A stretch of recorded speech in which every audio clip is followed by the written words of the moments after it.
The 1930s saw Germany turn from a shattered nation into a military powerhouse. It was to wage war on the nations which just 11 years earlier had left Germany a broken country and a population bereft of pride in the wake of World War I. One man created this transformation, Adolf Hitler. Hitler was one of the few people in Germany who welcomed another war. He wasn't scared. Hitler's magnetism was not only something which could convince enormous crowds, but was also incredibly powerful, like a potent narcotic. How did he become the most powerful man in Germany? Who were the Nazis? And how did they reinvigorate this fractured nation? In Weimar, Germany, there was a new kind of energy, very visible on the streets. They wanted perpetual acclamation. They wanted constant support from the people. Terror played a very important part in the dictatorship. Nothing would be tolerated that undermined the German national revolution. Thousands were taken in by one man's magnetism, which proved to be Germany's fatal attraction. Hitler at this stage sees himself not as the Messiah, but as John the Baptist. It's only at his time in Landsberg prison that he actually realizes, my God, I am he.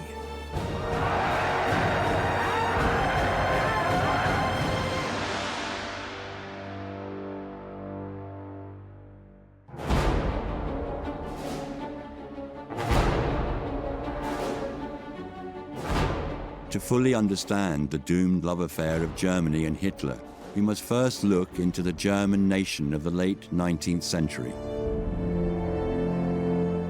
Germany had become the most powerful country, the most prosperous country, the most advanced country on the European continent. It was a rather authoritarian state on the one hand, but it also had a national parliament with elections, with some limited powers, but those powers are most likely growing. A highly militarized imperial state under the hereditary monarchy of the Hohenzollern dynasty. Having given support to the unification of Germany after the Franco-Prussian War, Britain had become fearful of this new power. Its growing industrial and military capability threatened to overshadow Britain's diminishing empire. After the Franco-Prussian War, Germany powered ahead economically, overtaking Britain as an industrial power by the time of the First World War, second only to the United States. There was a great deal of catching up to do, a great deal of nation building, of creating unity, of creating vision. It was ambitious really to join the other great powers as one of the major European imperial states. Alongside that, both envy and arrogance of the British Empire. It was envy because it was so world powerful. It was 25% of the world's surface and 25% of the world's people. But in addition, a very strong sense of superiority. Many historians would say a dangerously expansionist power with ambitions in Europe that were certainly threatening to the continuation of any existing balance of power. It was a mass of seething tensions. Germany was beginning to be a colonial power late in the race. It is not in Germany, however, where our story begins, but in neighboring Austria-Hungary. We don't know much about Hitler's early life. He was born in Braunau on the River Inn on the 20th of April, 1889, son of a minor Austrian official. His father wasn't a very nice man, knocked Hitler around a bit. Because of that, Hitler's mother took on a very protective role. We can gather that much. He had a rather unhappy childhood. He had 4 siblings who died before he was born. Hitler's childhood leads us to believe it was a fairly ordinary upbringing, comparable with his peers at the time. A problem for historians is that Hitler reinvented quite a bit about his childhood. He was an indifferent student, it has to be said. It was not that he was not very intelligent, he certainly was, but he was unable to focus. bit of a loner, as he continued to be, but always a voracious reader. He read everything he could get his hands on, continued to do that.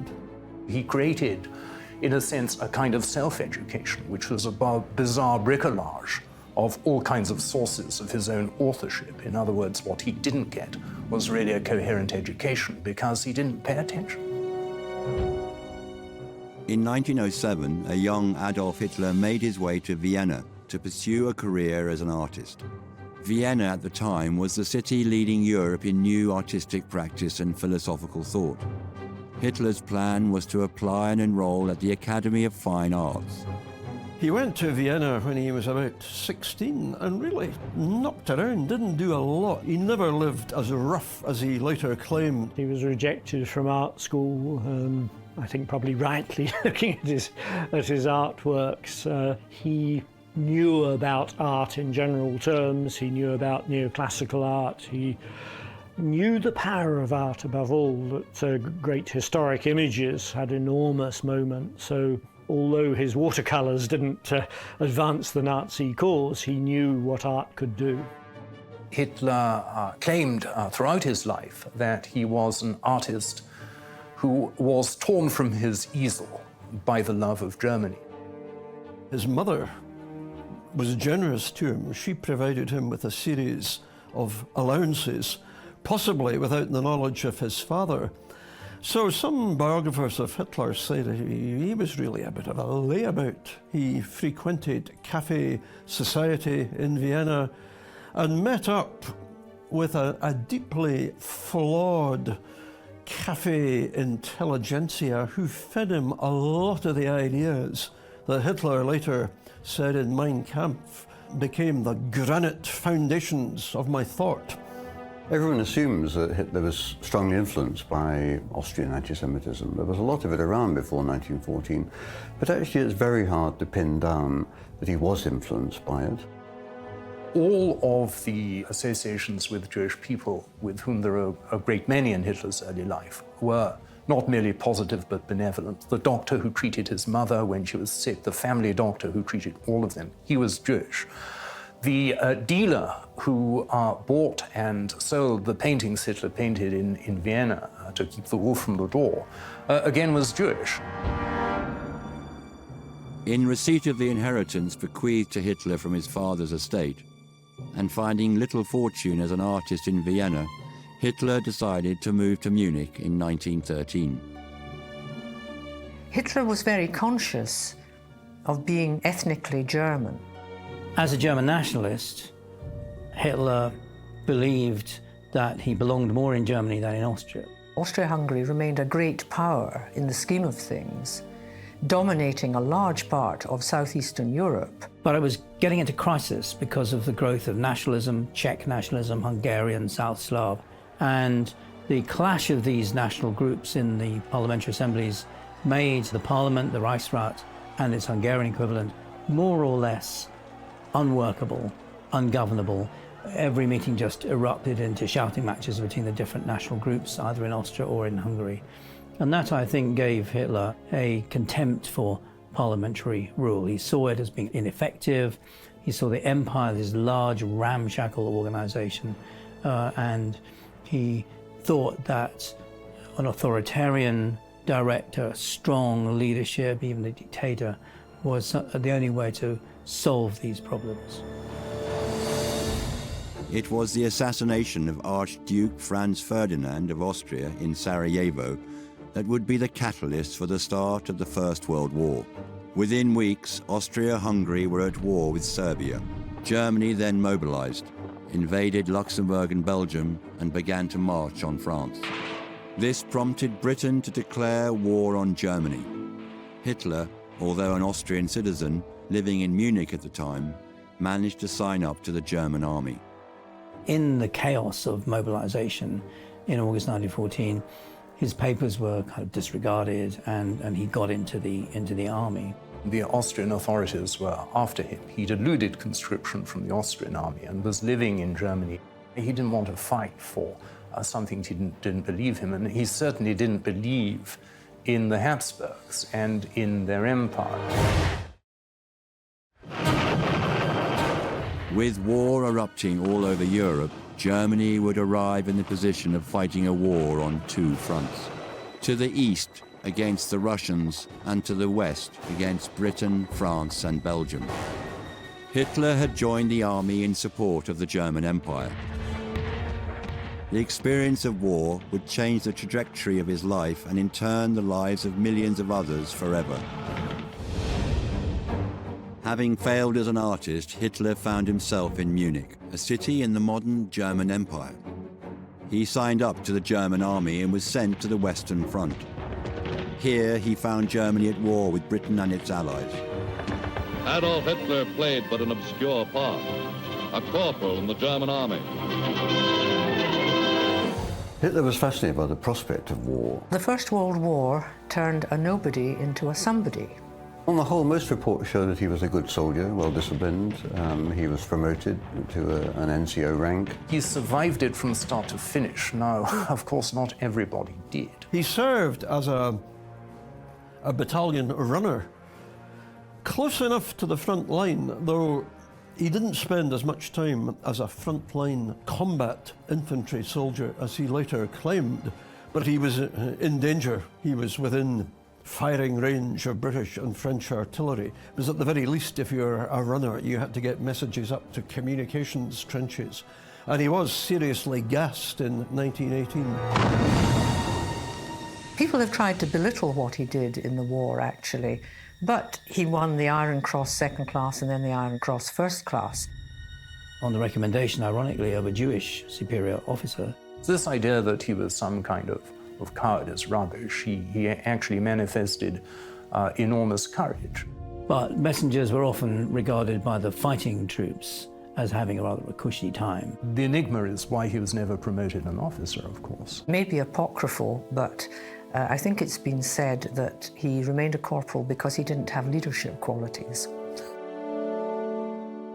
Hitler does not seem to have been well-liked or well-respected by his fellow soldiers. He was a bit of a loner, regarded as a bit of an eccentric. He himself looked back on the First World War as a time of unity, fellow feeling, brotherhood, and so on, and mythologized it in his own mind until he came to want to recreate the spirit of 1914 when all Germans united behind the Kaiser in the Third Reich in 1933. Russia mobilized its military and defeated Austria-Hungary, but was stopped in Prussia by the German forces. Germany, being the far stronger military power, forced the Bolsheviks to sign the Treaty of Brest-Litovsk. The Baltic states were given to Germany, along with the recognized independence of Ukraine. Early in 1918, they had actually signed the Treaty of Brest-Litovsk with Russia, and so they'd acquired an empire in Russia. The dreaded two-front war now no longer existed from March 1918. So that was taken as a sign that Germany was doing really well in the war, and it all hung on the Western Front. But with the United States in the war, Germany wasn't going to win on the Western Front.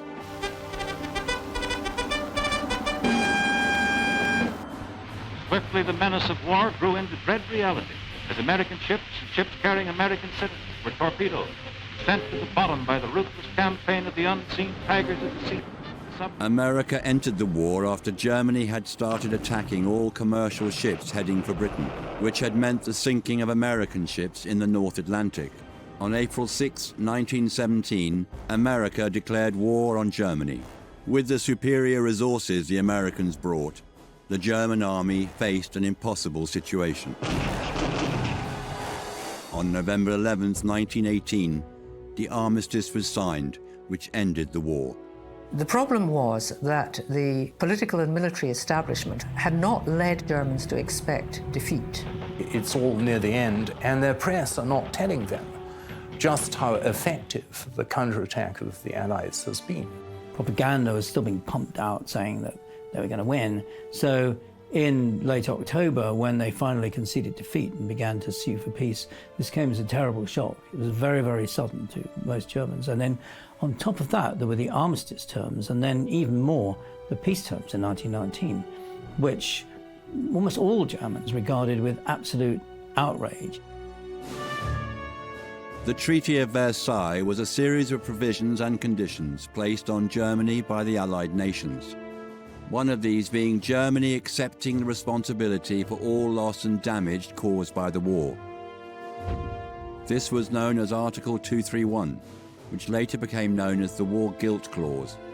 The treaty also forced Germany to make substantial territorial concessions and pay reparations to the Allied countries. In addition, Germany was only allowed a military force of no more than 100,000 men. Versailles was, to them, the stab in the back. What they'd given was an armistice, not a surrender. The Germans had to surrender their combat aircraft. They weren't allowed to build any combat ships. Their army was restricted to 100,000. 100,000 seems quite a lot to me, actually. That this meant all the cooks and bottle washers and pen pushers were counted in the 100,000 men. It wasn't 100,000 fighting men.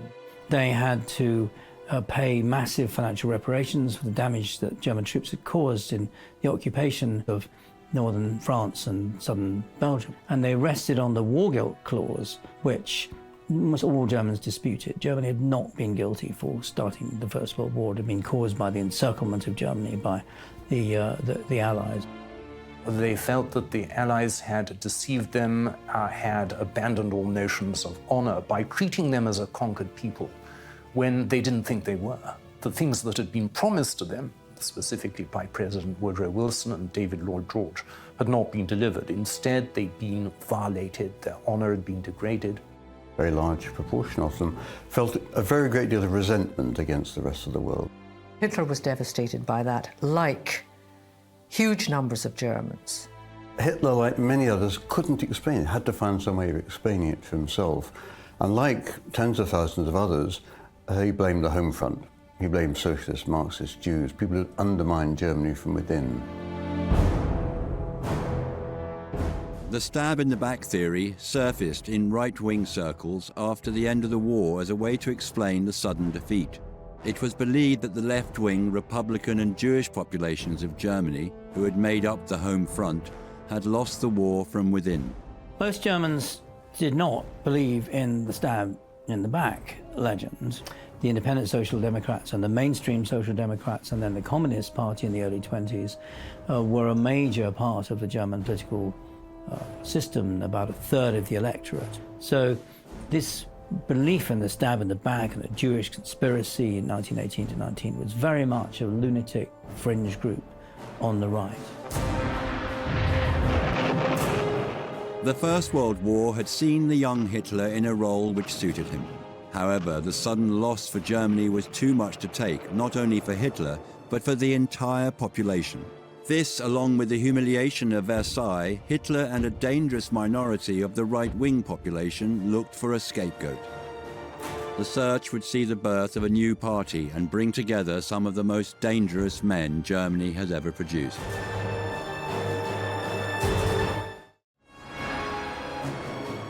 The shock defeat of Germany in World War I left the nation humiliated.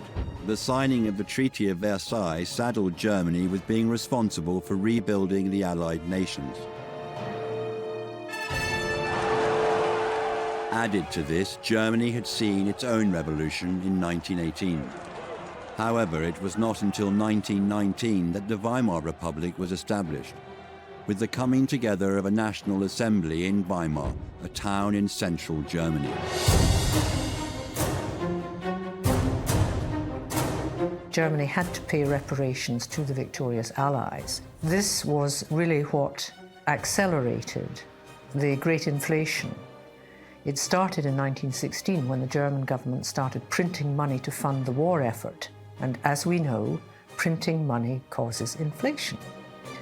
Post-war German governments didn't make the slightest effort to arrest inflation. They could pin that on the peace treaties and on the Allies. It got so out of hand in 1923, the Allies stepped in, the Americans stepped in, particularly with the Dawes Plan. The Dawes and Young plans to schedule Germany's reparations payments are evolved, and they fail. The Dawes Plan was the brainchild of the American banker Charles G. Dawes. The plan was to lend the German government the money to pay back the reparations which had not been given to the Allied countries. America stabilized the German currency so that the Americans could give loans to Germany so that Germany could pay reparations to Britain, France and others, so that Britain, France and others could repay loans to the United States. During this time of change and uncertainty, Hitler was keen to continue in the vocation which had given him personal success. After the war ended, he stayed in the German army, which was vastly depleted.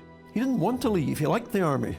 Whatever inventions he may have resorted to about his own service, he felt at home within the secure structures and hierarchies of the army. He attended the courses for soldiers at Camp Lechfeld. These courses were taught, some of them by the most famous academics of the era, and what they retailed was a dart of sturdy German ethno-nationalism and patriotism. They're a way of combating the activities of the Bolsheviks.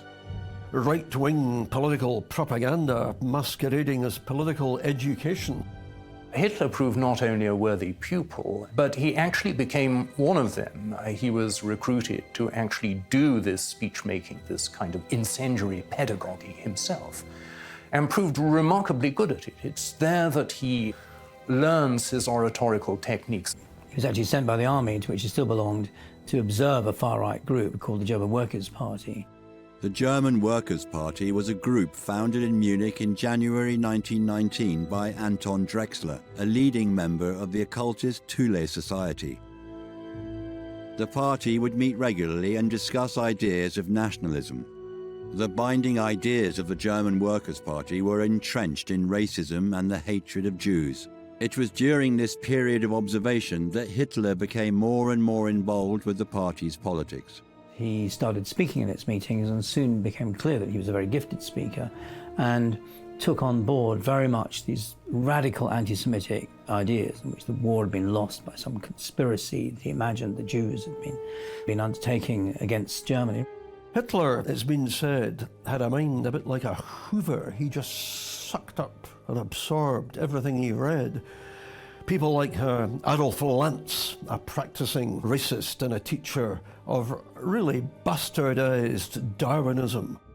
There's a whole kind of mishmash of ideas that he puts together to form the National Socialist ideology.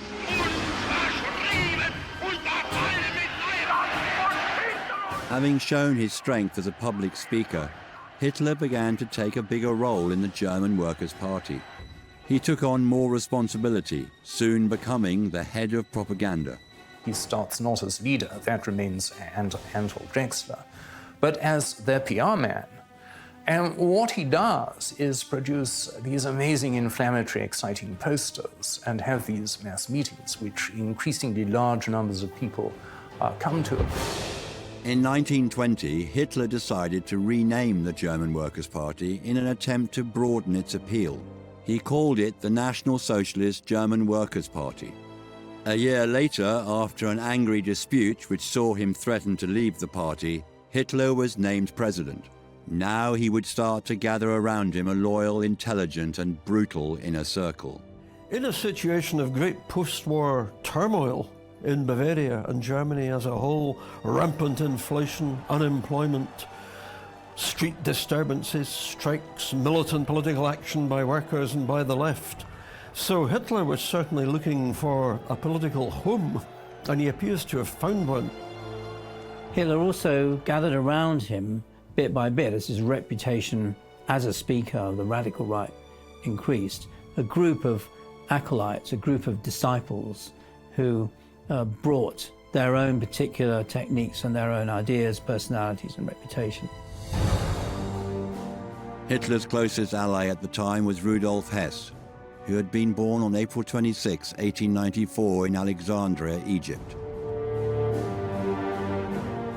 Like Hitler, he had this extraordinary reaction at the end, you know, that how could we have lost and so on, who was there to blame. He drifted off into university life, but he was a frustrated radical nationalist. And when he met Hitler, he was absolutely transfixed by him. Hess saw, again, international politics and this notion of sort of struggle between different races. And he was a fanatical admirer of Hitler's. You can see it in the films that were taken of him at Nuremberg rallies, his face just glowing with naive enthusiasm. The most decorated of Hitler's men was Hermann Goering from Rosenheim, Bavaria, born January 12, 1893. Goering was an unusual recruit to the infant National Socialist Party.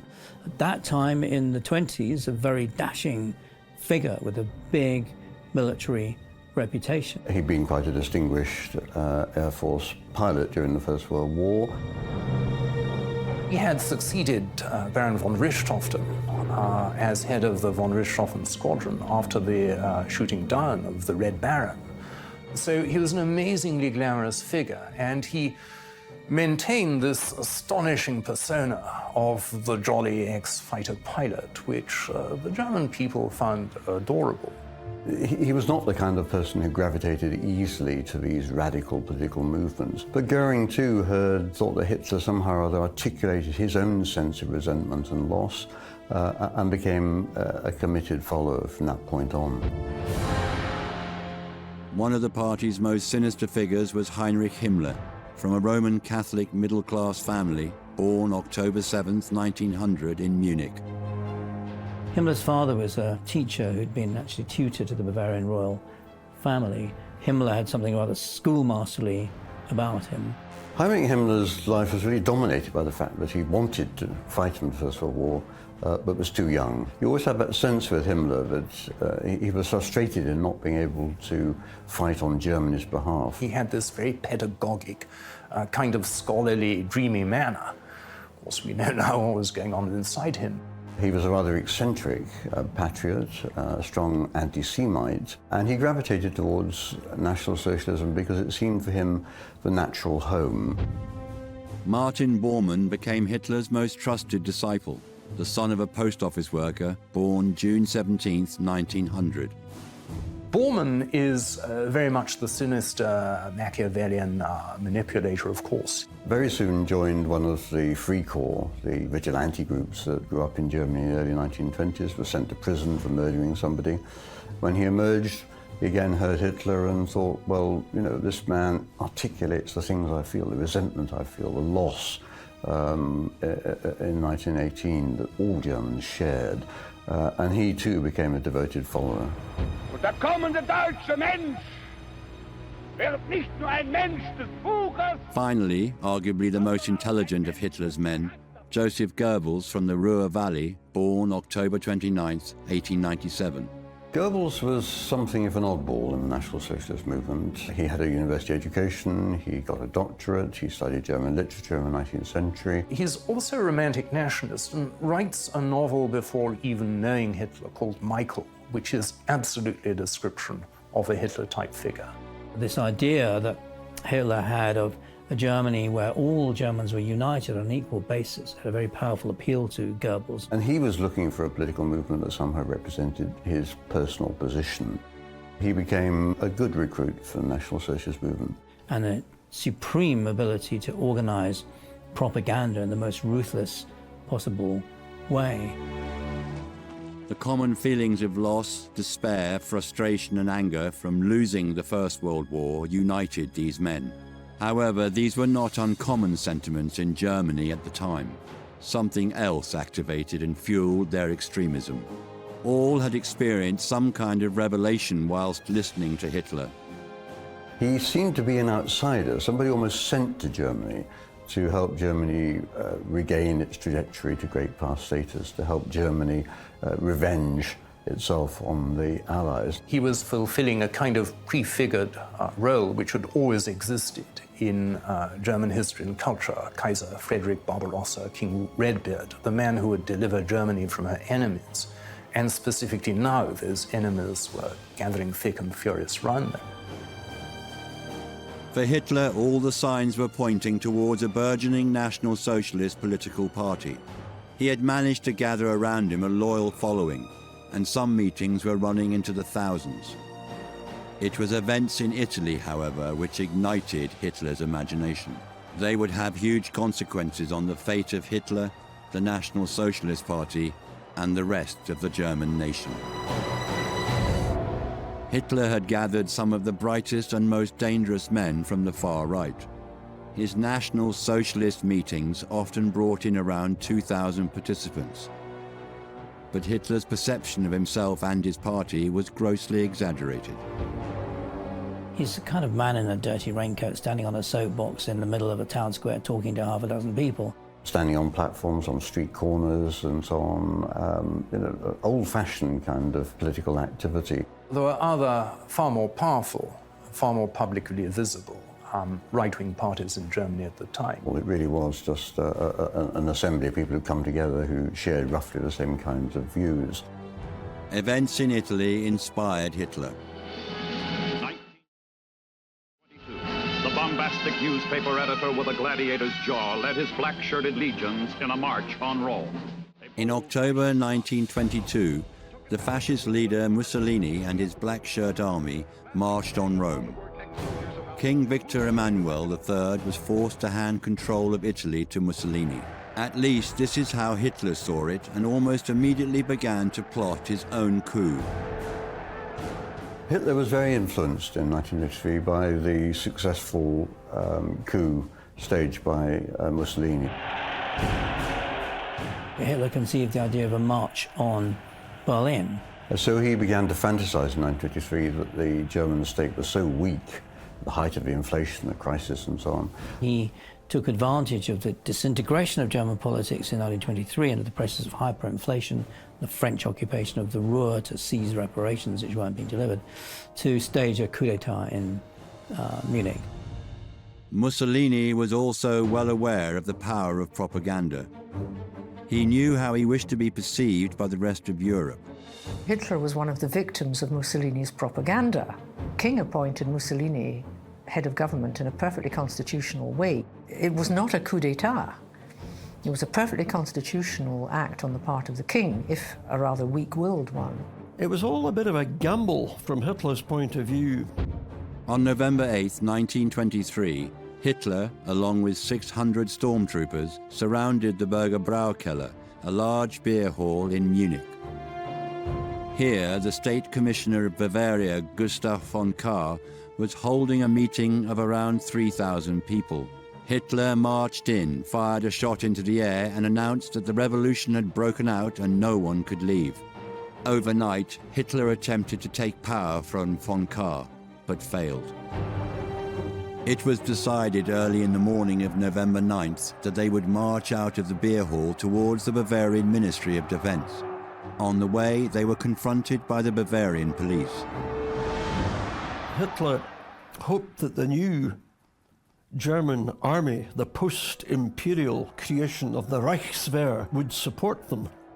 It wasn't backed by the army, the industrial elites refused to support it, the civil service regarded it with contempt. When the Munich police opened fire, most of them turned tail. Some of them were hit, some wounded, a few killed. But it was built up into an iconic episode in the history of the movement. Hitler was arrested, put on trial. His trial began on February 26, 1924, and ended on the 1st of April. Other conspirators, such as Rudolf Hess, were also arrested and tried in court. The whole episode seemed to be a complete failure on the part of Hitler and the National Socialist Party. What the beer hall putsch does, which is marvelous for the Nazis, is provide them with martyrs and provide them with a myth, a legend, and a whole new symbol structure. For example, the blood flag, which is the flag carried on that very day and when they fall, is after that time the core sacramental edifice of the Nazi process, so that at Nuremberg all of the standards of the stormtroopers are touched by the blood flag. The martyrs are symbolically reburied in vast marble sarcophagi in the center of Munich after the Nazis take power. And every year there is the famous reenactment of the putsch, where they march down the streets. There is a death watch held throughout Germany the night before.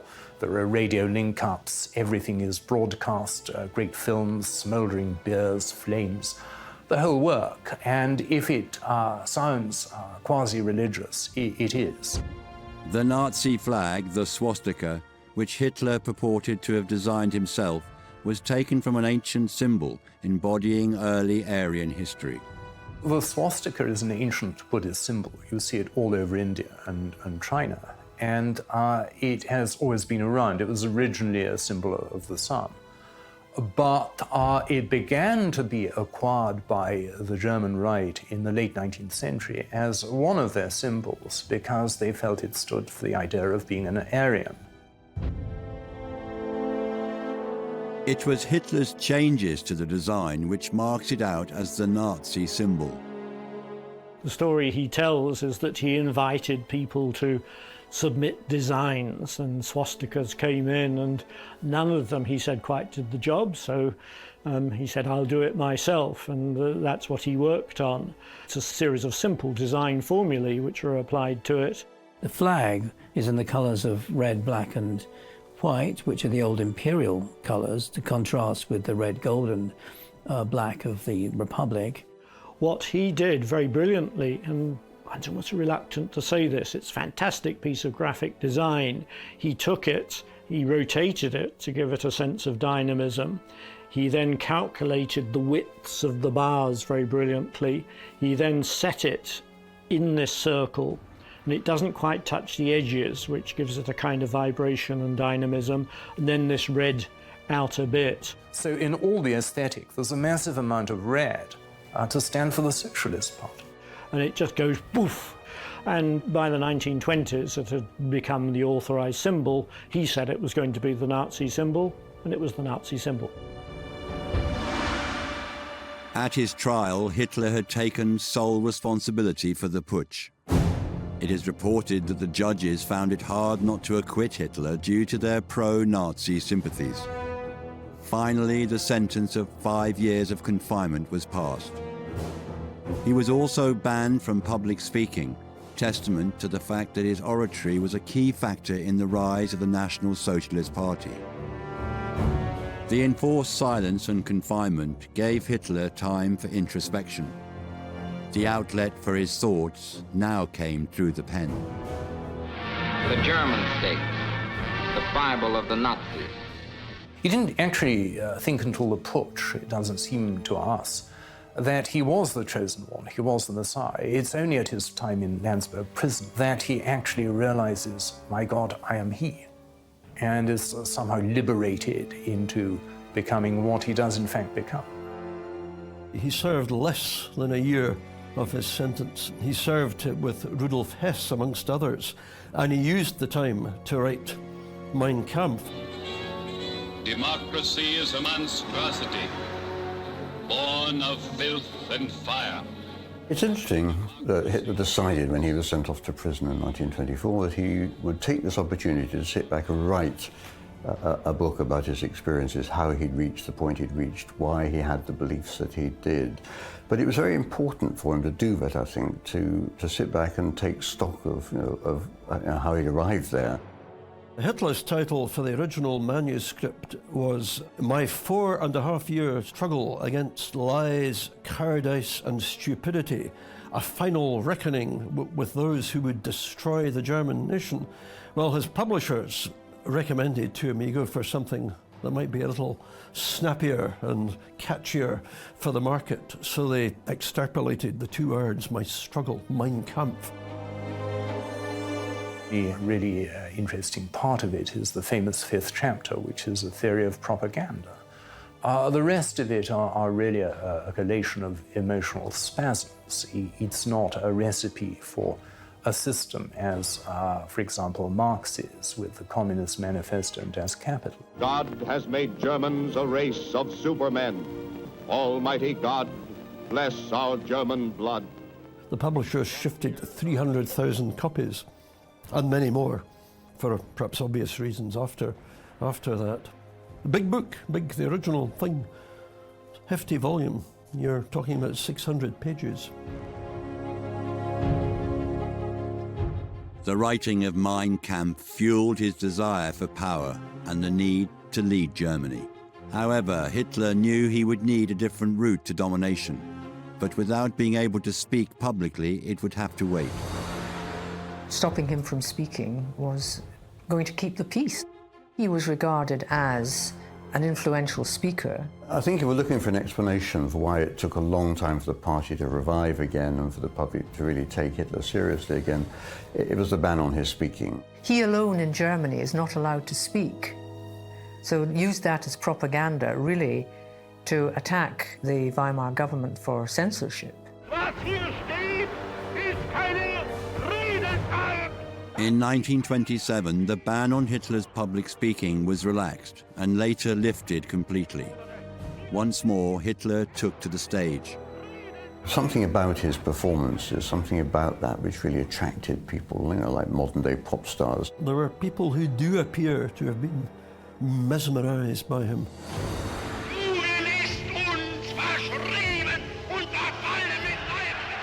As soon as he could start speaking, you have that run-up to the successful parliamentary elections in the late 1920s. When I look at Hitler on a stage, I think of him as being in a political theatre, but I don't believe that what he says is great oratory. At the time of Hitler's silence, Germany began to see a certain recovery. Thanks to American investment, unemployment was declining and the economy was improving. A sense of optimism rippled through the German nation. A lot of Americans invested, so Germany looked as if it was prospering by 1928. The National Socialists could have been banished to the history books as a marginal far-right political party, with their eccentric leader and the failed beer hall putsch of 1923. However, fate dealt them a favorable hand. The post-war economic recovery under the Weimar Republic, which was genuine enough while it lasted, that had collapsed as a direct result of the Wall Street crash in New York. It was a saying of the time, New York sneezed, London caught cold, and Germany nearly died of influenza. The implications of the crash would eventually lead the National Socialist Party to total power. The continuity of the Great Depression was absolutely critical. 7 million men became unemployed. There seemed to be no lifting. And once you got the worker in the dole queue, you had him as a potential Nazi, a potential stormtrooper.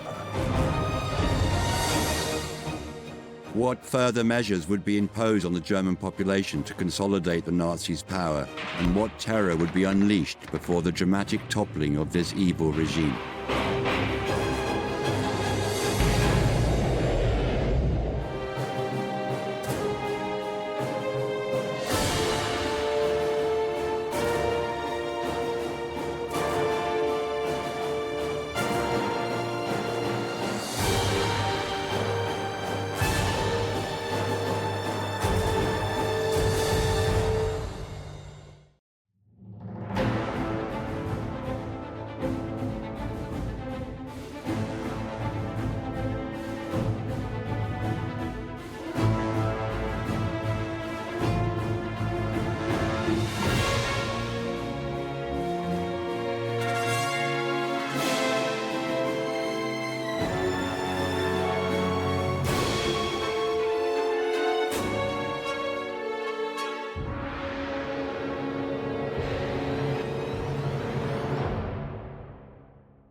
World War I had left Germany in a state of shock.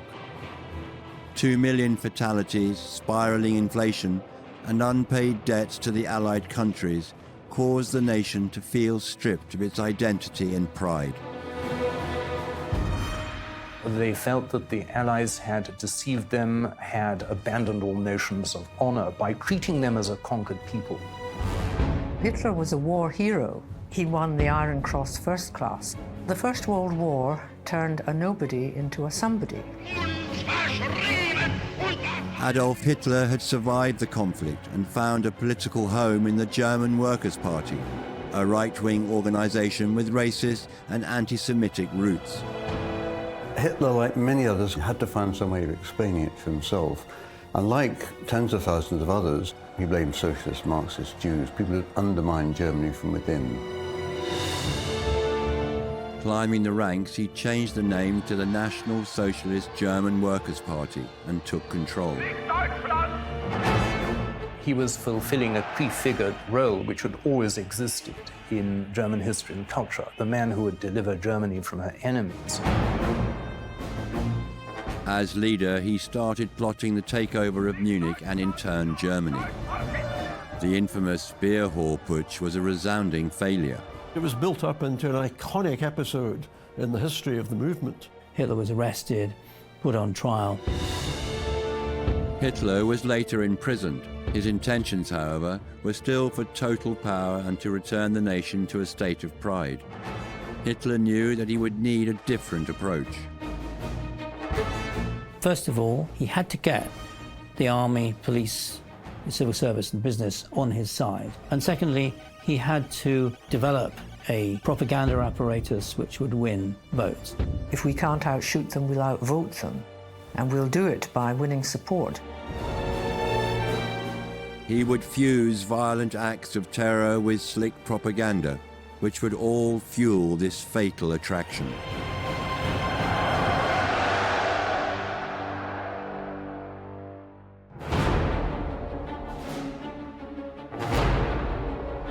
In the late 1920s, the Nazi Party found themselves with diminishing support as the German economy became stronger. In 1928, Germany was in quite reasonable circumstances. There had been a recovery from the depression after the war, recovery from the inflation with the stabilization of the currency in 1924. The economy appeared to be booming. This was largely because there was an enormous influx of American money. The Germans spent a lot of the loan money on things that were very desirable, like concert halls and swimming pools and so on, but they weren't productive. So Germany looked as if it was prospering. Unforeseen events in the world economy would end up having huge ramifications for Germany. Post-war economic recovery under the Weimar Republic, which was genuine enough while it lasted, that had collapsed. That had gone into free fall as a direct result of the Wall Street crash in New York. October 29th, 1929, Black Tuesday. The New York Stock Exchange is in a panic. Frantic investors have scrambled to unload their stocks at any price. Everyone wants to sell. No one wants to buy. Suddenly, even the most gilt-edged securities are practically valueless. The stock market crash has come, and the Great Depression has begun. They just pulled the rug out from Germany. They just withdrew their investments. American banks withdrew the loans on which a German recovery after the hyperinflation of 1923 had depended. German banks collapsed. They withdrew their money from businesses. Businesses collapsed. So many of the loans, particularly, had been made on a 14-day basis. They could just withdraw them. So the German economy contracted very suddenly, very quickly. Every European country was affected. Germany was disastrously affected. There was a saying of the time, New York sneezed, London caught cold, and Germany nearly died of influenza. It really was, first and foremost, a crisis of industrial society. And the major unemployment was in industry, particularly the building trade. By 1932, there was 35 to 40% unemployment in Germany. That is how catastrophic the Depression was. When you throw manual workers out of jobs, of course, the people who are the clerks in these occupations suffer as well. The continuity of the Great Depression was absolutely critical. And once you got the worker in the dole queue, you had him as a potential Nazi, a potential stormtrooper. The people of Germany were down and out, and the now called National Socialist Party had found a cause to champion that would increase their visibility and popularity. In that atmosphere of crisis, when governments were only able to rule by decree because the parties couldn't get together and get behind a policy to deal with this massive economic collapse, in that situation, people, voters, thought this is the last straw. We've had hyperinflation, we've had international humiliation, we've got political chaos. The Nazis seem to be the one party that's led by youthful, determined, energetic individuals. They promoted the party actually in 1930 particularly as the Hitler movement, die Hitlerbewegung. This of course was after Hitler had had the ban on his public speaking lifted, and so he had been going around speaking a great deal. It's very difficult to find anything to which the party was willing to commit itself. They were very, very vague on what they intended to do. They seemed to have to offer something to every constituency in Germany, the worker, the manager, the lower middle class, women. What he was saying in one place wasn't necessarily compatible with what he was saying elsewhere, in terms of, say, economic detail. We're going to make Germany great again, we're going to recover, we're going to have work for everybody, we'll put Germany back on the international scene, we're going to rescue the German family, we'll give German women a much better life. These are all cliches, and when you probe, they really don't have any particular policies that they can actually present in a rational way to the general public. Much of it rested simply on that Germany will be rescued, Germany will become a great power, and Hitler will be the person to achieve it. Electoral success would come to the Nazis at the beginning of the 1930s, and their popularity continued to rise as the population grew more disillusioned with the established government. I think that the electoral success of Hitler's party in 1932 didn't necessarily reflect the strengths of the party itself or its ideological appeal. It really reflected the extraordinary crisis that Germany had gone through as a result of the Wall Street crash. And I think what a lot of German people did was they desperately looked around for some kind of messiah. And that's how Hitler was being sold to the public. Their appeal was many-sided, and of course, their vision was of what they called a Volksgemeinschaft, a folk community, in which the party could represent all social classes and groups. Hitler stands for election as president in April 1932 against Hindenburg, who had been president since 1925. And he loses. But he comes second, he comes a pretty creditable second, and it's given him a much higher profile than he'd previously had. The propaganda continues, and in the election of July 1932, the Nazi Party gets 37% of the vote, and is the largest single party in the Reichstag with 230 seats, more than doubling its 1930 total. That's a tremendous success, but Hitler is not offered the chancellorship. Actually, it was his democratic right to be offered the chancellorship, but he is not. He is offered the vice-chancellorship, and he turns it down. A large proportion of the middle class voted for the National Socialist Party in the July elections of 1932 as a protest to the Hindenburg government. By November, they had retracted their support. There is another election in November, and the Nazi vote declines to 33%. Still, I think, 196 seats in the Reichstag. But it's a matter of considerable disappointment to a lot of followers. So what do? They seem to be on the verge of their death cough, their death rattle. There is now not such a pressing need to offer Hitler the chancellorship. Local election votes and so on at the time are showing a decline in the Nazi vote. I mean, they might just have fizzled out. There is then a minor election in the state of Lippe, and what the Nazis do is flood it with their marketing resource. They throw everything at this miniature state of Lippe, and they win. And it's at that point that Hindenburg finally invites Hitler to be part of a coalition government. The small coterie of conservative politicians decided they could manipulate Hitler, offered him a chancellorship, and that was the start. Adolf Hitler, leader of the German national movement, is made Chancellor of Germany, and Berlin goes wild in celebration of his victory. Having secured the role as Reich Chancellor, it took one more twist of fate in favor of the National Socialists to see the future of Germany take a deadly turn and hand Hitler complete control. The Wall Street crash had sent Germany into economic crisis. The nation was subjected to a second wave of spiraling inflation and soaring unemployment. However, it gave the National Socialist Party the means to win a large proportion of the vote in a relatively short space of time. In January 1933, Hitler was appointed Reich Chancellor.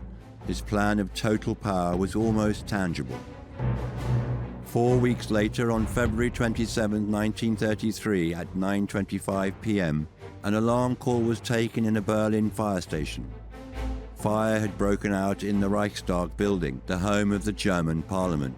By 11:30 p.m., the fire was extinguished, but had left the building a gutted shell.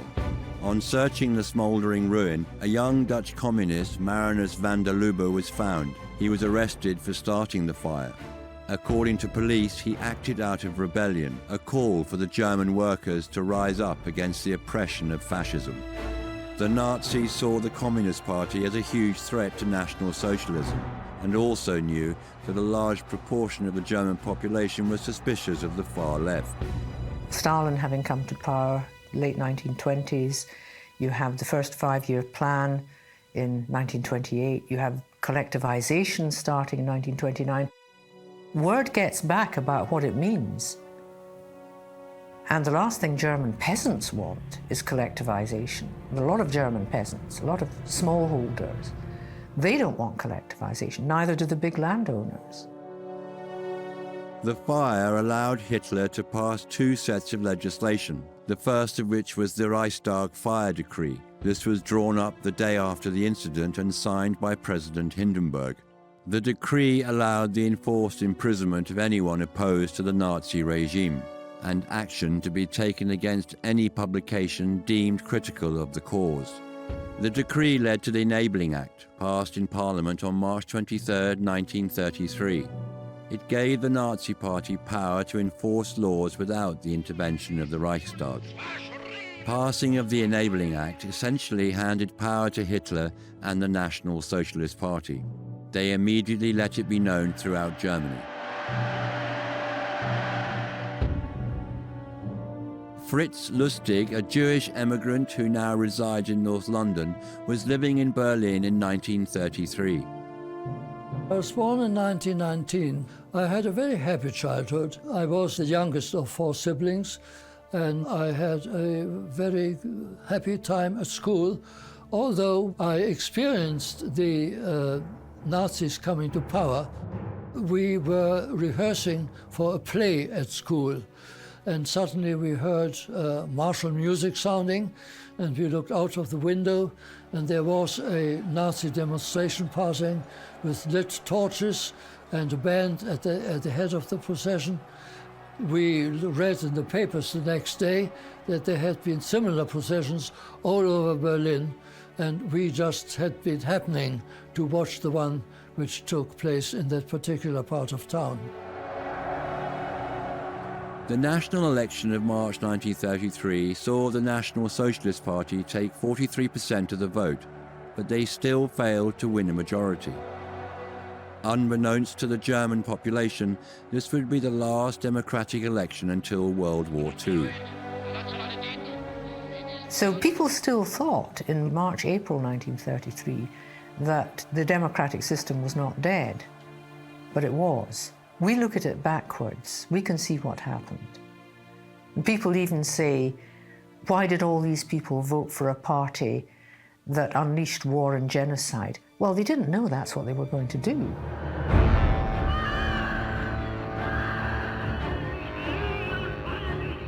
The Nazis had taken Germany by lawful means. Hitler's plan had worked, and although his party had still not managed to gain a majority, they had total power.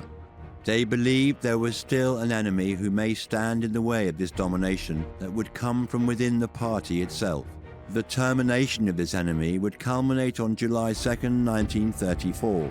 The incident, known as the Night of the Long Knives, would see the murder of Ernst Röhm, the head of the Sturmabteilung. Hitler and the party leadership had arrived at the point where they felt they had to take on the SA, the Sturmabteilung. Various senior paladins of the Reich feared the power of Rome. They coveted it for themselves, specifically Himmler. And so they began to tell Hitler that Rome was plotting against him, which was not in fact true. The army hated them because they're a rival source of power. I think from Hitler's point of view, the real problem was that he was worried that Rome really would develop a popular following, more popular perhaps in the end than the following for Hitler. There was a real distrust about Rome's motives and Rome's political ambitions. Major Rome is very definitely number two to Hitler, and therefore, as some saw it, a potential rival to his power. And they had a ready-made weapon, and that was the SS, the Schutzstaffel. The SS were originally a small battalion of the much larger SA, but in 1929, Heinrich Himmler was appointed leader and, taking inspiration from Rome, began to rapidly expand the unit.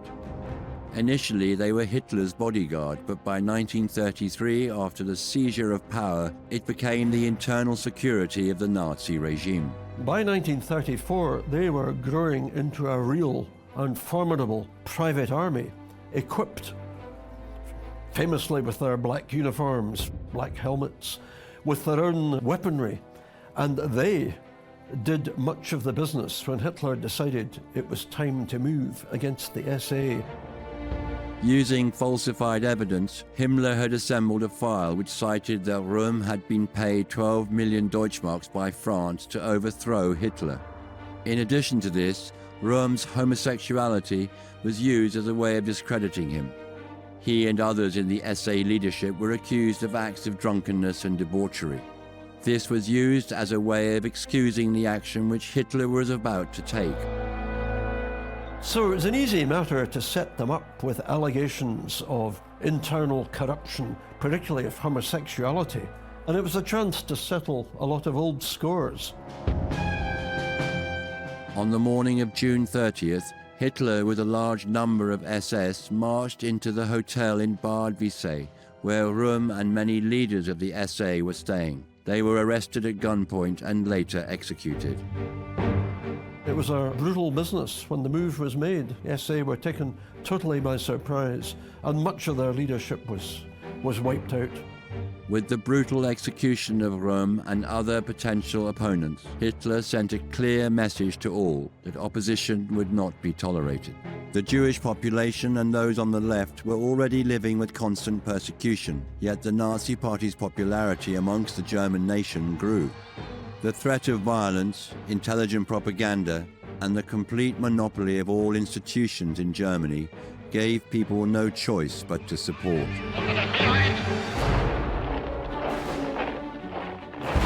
The National Socialist Party had not won a majority in any of the elections of the early 1930s. However, the passing of the Enabling Act saw Hitler gain complete control of Germany. In turn, the Night of the Long Knives had killed off any potential political threat he may have had. The German nation found themselves living under a dictatorship. Jews, communists, social democrats were all targeted as enemies of the state. Persecution, imprisonment, and systematic execution were all threats to these members of society. Working closely with Hitler, it was Joseph Goebbels who saw to it that the veneer of the Nazi Party would appeal to the masses. This campaign intensified once power had been consolidated, but its roots were set long before. The self-image that they wanted to create was of a movement of youth. The existing politicians were all in their 50s and 60s. The Nazis were in their 20s and 30s. The embodiment of all the energies of a new Germany, a new uncorrupted generation. The one party that's led by youthful, determined, energetic individuals. The Hitlerjugend, or Hitler Youth, were the personification of the Nazi image and gave the National Socialists a vibrant, youthful image. Because Hitler believes that too much education is dangerous, the young Nazi gets his only schooling after working hours. A daily lecture on Germany's need for expansion and the triumph he will share when German armies march into the rich wheat fields of the Russian Ukraine. The Hitler Youth eventually became almost compulsory. The Nazis market them very, very heavily. In other words, what we'd imagine them to be as a rigidly hierarchical organization with cruel discipline and bullying and so forth is not actually how they're self-presented. They're actually self-presented as a kind of adventure holiday. At 18, every young man must serve 6 months in the Arbeitsdienst. There was one boy in my form whom I quite liked, who was in the Hitler Youth. I was very keen on associating with him. I think he was less keen to associate with me. The man who was first given charge of it, Baldur von Schirach, was an able organizer, good at recruiting, but the real takeoff was only after the Nazis took power. Within 18 months, they were able to claim 3.5 million members. And that doesn't count, of course, the women's and girls' organizations that were set up in parallel to it. The girls' organization was called Bund Deutscher Mädel, the League of German Girls. There's a lot of young people who gravitated to the Hitler movement actually then influenced their parents, not the other way around. It wasn't just youth groups that were monopolized by the Nazi Party. All organizations were in turn affected. The Nazis forced every single voluntary society or organization in Germany to join the Nazi Party or become part of a Nazi apparatus. That meant all orchestras, opera houses, singing clubs, amateur dramatic societies, all of that, they had to become part of the Reich Chamber of Culture, which is under the propaganda ministry. And of course, if you wanted to practice art and exhibit your work, you had to be admitted to the Chamber of Culture. And if you're Jewish, you wouldn't be admitted. If you're a modern artist, you wouldn't be admitted. So this is a way of imposing control. All aspects of life were effectively taken over by the National Socialists. These changes were witnessed by the schoolchild Fritz Lustig. We had a new headmaster. Our current headmaster was not Jewish, but he was a social democrat, and therefore his politics were not acceptable to the Nazis. And a new headmaster was appointed. He introduced several new measures. One of them was that the weekly Monday morning assembly was completely transformed. After everybody had sat down, one of the boys who was stationed at the entrance door shouted, "Achtung, attention," and then the headmaster walked in along the central aisle all through the hall with his arm outstretched in the Hitler salute, turned smartly round when he reached the podium, shouted "Heil Hitler," and the whole school had to answer with the same. I suppose I must have outstretched my hand in the Hitler salute because not to do that would have drawn attention to me. I didn't want to draw attention to myself by raising the question of whether I was excluded. Today, the Nazi propaganda machine is seeking to make Adolf Hitler the only god of the German people, out to destroy every established religion. As the party took control of all areas of society and permeated into the lives of every German citizen, the need for greater, more effective propaganda became paramount. There was nothing which wasn't propaganda of one sort or another. Every surface was interrogated for its propaganda potential. The press was censored, and Nazi newspapers really had the lion's share of circulation.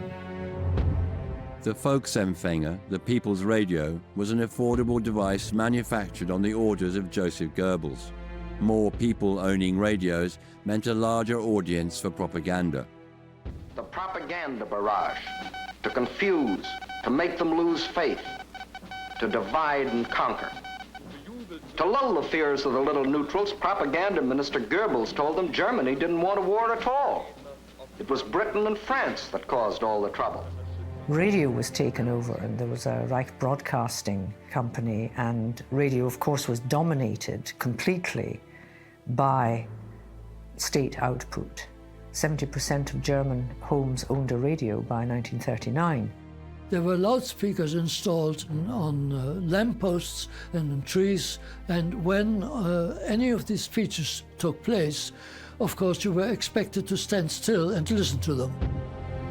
Film production was taken over by the Nazis as well. Joseph Goebbels was very much aware of the fact that people would get bored very quickly if they were subjected to a constant barrage of propaganda about how wonderful the Nazis were. He was rather upset when Hitler commissioned a propaganda film of the Nuremberg Party Rally of 1934 from a young actress, Leni Riefenstahl. Triumph of the Will was a film directed by Leni Riefenstahl, which documents the 1934 Nuremberg Rally. Its main themes are unity and returning power to Germany.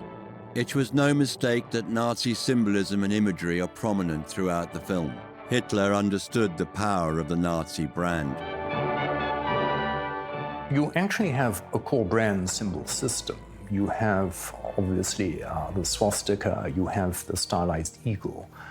You have the other things like the oak leaves, the acorns. Then, of course, there's the uniforms. I once counted up the number of uniforms in Nazi Germany, there are about 150.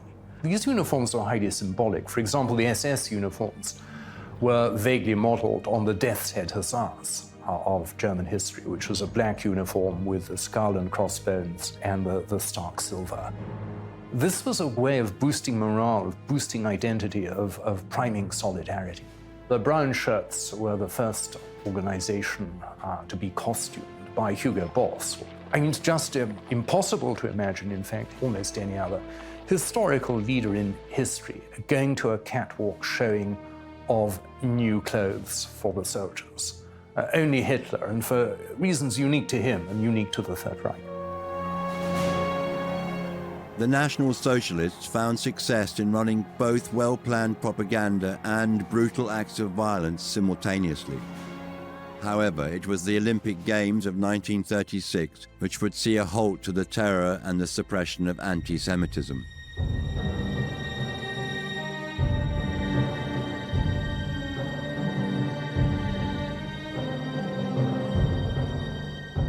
Hitler understood the power of the Games and exploited them in order to show Europe and the rest of the world a false image of a peaceful, tolerant Germany.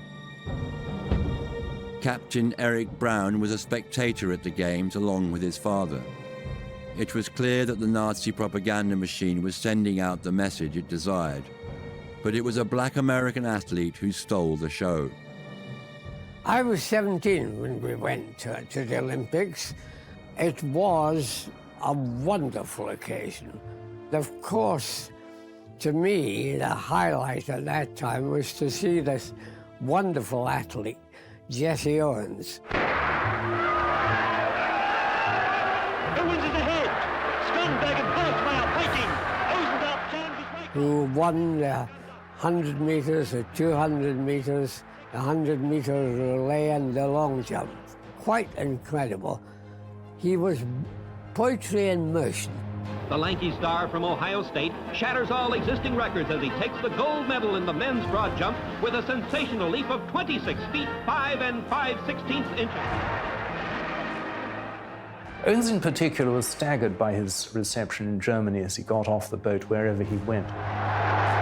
The crowds chanted Owens, Owens all over the place, and for a brief time an American black man was more popular in Nazi Germany than Adolf Hitler himself. The Olympics had placed Hitler in a favorable light throughout the world. However, once the Games were over, the Nazis would renew their persecution. The Jewish population would soon face a greater terror than they had ever previously suffered. The 1936 Olympics allowed Hitler to project to the world a vision of a tolerant, progressive nation. His popularity within Germany was also rising. Those parts of the nation who were not seen as a threat were being shown that the Nazi Party would deliver on the promises they made. But as with all aspects of the regime, there was a more sinister subplot. The thing that had led people to vote had been the unemployment problem of the early 1930s and the promise that the Nazis would solve that. Well, they did, with a vengeance. If anybody was unemployed, or they were rounded up and made, for example, to chop wood, which was given to the elderly or the very poor. Certainly by 1938, there were 400,000 unemployed in Germany. I mean, it is nothing. But there were always offers to tempt them to join the Nazi Party. You join the ranks, be paid, be uniformed, seemed quite attractive. Although it seemed that the whole nation was behind them, the main anti-Semitic message of the Jewish conspiracy was still being played out by the Department of Propaganda. The idea of a Jewish world conspiracy was not one that was present in more than a very tiny fragment of the German population. They were successful in business up to a point. They controlled some of the big departmental stores in Germany. But in no sense were they in control of the life of the Weimar state. In every village, in every town and city are stormtroopers from whose headquarters the local party leader directs his district's campaign of terror, marks victims for persecution. Hitler was keen on keeping the suppression of Jews at the forefront of Nazi policy, as Germany and the German nation were historically not known for their anti-Semitism. It had been the place that many Jews had gone to from countries that genuinely were anti-Semitic. There's a strong anti-Semitic tradition in Austria, strong anti-Semitism in Romania. Soviet anti-Semitism was always kept under wraps, but it was certainly there. And of course, Polish anti-Semitism, where a very large proportion of Europe's Jews lived. A young Eric Brown teaching in Germany could see from an objective point of view the effect of the Nazis' anti-Semitic policies. I was very aware of the fact that the Nazi regime was building up into a very, very clamorous political body, and a very ruthless political body too. The Nazis began to unroll then their own brand of anti-Semitism, radical anti-Semitism. There was an evil aspect, if you like to put it that way, to the Nazi regime. On November 7, 1938, Ernst von Rath, a German diplomat in Paris, was shot by Herschel Greenspan, a young German Jewish man. His motive was a direct response to Nazi anti-Semitism. 2 days later, von Rath was pronounced dead. Orders were given to the SA and SS to take to the streets and destroy all Jewish-owned property and businesses and arrest all Jewish men. The following 2 nights were an orchestrated and systematic series of attacks on Jews throughout Germany. It would become known as Kristallnacht. 91 Jews died and 300,000 were arrested and sent to concentration camps. On November 9th, after a chamber music performance in which he was playing cello, Fritz Lustig returned home. When I reached home, I saw that there was a great crowd in front of the entrance to the building where our flat was situated. The window had been smashed and the people outside the shop was having themselves freely to any alcoholic drinks that were there. I went up to our flat unmolested, was told by my parents that this crowd had been there for some time and they hadn't in fact set fire to the shop. Fritz and his father found hideouts at 2 different houses in the suburbs of Berlin. Neither faced arrest, but the events of Kristallnacht were immediately felt. There were too many Jewish men in Berlin to arrest them all, because in the provinces we knew that there had been no exemptions. I went to my office the next morning. It was a Jewish-owned firm, and when I arrived, I was told that both our boss and his 2 sons had been arrested and put into concentration camps. When I went to the bank, the cashier asked me whether it was true, as he had heard, that my boss had been arrested. And I said, yes, it was true. And he shook his head and said, and I always thought he was an honest man. I think the German population obviously knew it because it was there happening in front of their eyes. But to them, the stakes were so high in getting their pride back, I think about 80% of them were prepared to put up with anything if they could become what they wanted to be, a proud nation once again. Hitler commanded his popularity amongst the German nation through a series of non-violent territory gains in the latter half of the 1930s. Most Germans are terribly anxious. They do not want another war. They're afraid that their cities will be bombed. They don't want to go through another First World War. So there's huge relief when the various crises of the remilitarization of the Rhineland in 1936, Anschluss of Austria in 1938, the Czechoslovak crisis, they're all solved basically without bloodshed. That gains Hitler a reputation and popularity in Germany, but not because he's being militaristic. His idea is to refight the First World War, but on a better basis. So his aim very early on is to conquer Eastern Europe, use it as a kind of breadbasket, as a source of supplies, because one of the reasons why Germany lost in 1914 to 18 is because Germany did not have enough supplies. More than 500,000 Germans died from starvation or malnutrition in the First World War. So he wants to right that wrong. Although Hitler was remilitarizing at an unprecedented rate, the German nation nor the rest of the world could see war on the horizon. We did not know how close war was going to be. We did know that the Nazis had started rearming very soon after they came to power. All the other great powers realized that Germany was rearming in the 1930s. It was secret, of course, until 1935, and declared openly. They had good intelligence on what was going on. But on the other hand, I think a great many politicians abroad had thought it was a bad idea to disarm Germany anyway. A modest rearmament might satisfy German ambitions. They would allow Germany back into the family of nations again. Everybody who was anti-Nazi thought that the Allies would take steps to prevent further rearmaments, but they never did. The only reason I can think of why they didn't do it, because there was a great anti-war feeling in all those countries. None of the populations in Britain, France, or Poland wanted a war to happen. I knew there'd be trouble, but I certainly didn't think all-out war. After the events of Kristallnacht, thousands of Jews had been forced to emigrate, and those that hadn't realized it was time to leave. After the events of November 1938, it became obvious to everybody, including my parents, that to stay in Germany might be termed suicide, because one could no longer be sure that one's life was not in danger.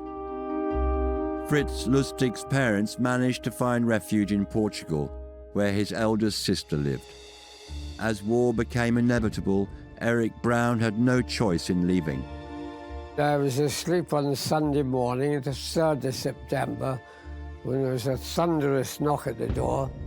When I opened it, there were 2 SS officers said our countries are at war, which was technically incorrect at 6 o'clock in the morning, because it wasn't until 11 o'clock we were at war. But I didn't think that was a very strong point to argue. And the SS chaps said, you'll have to come with us.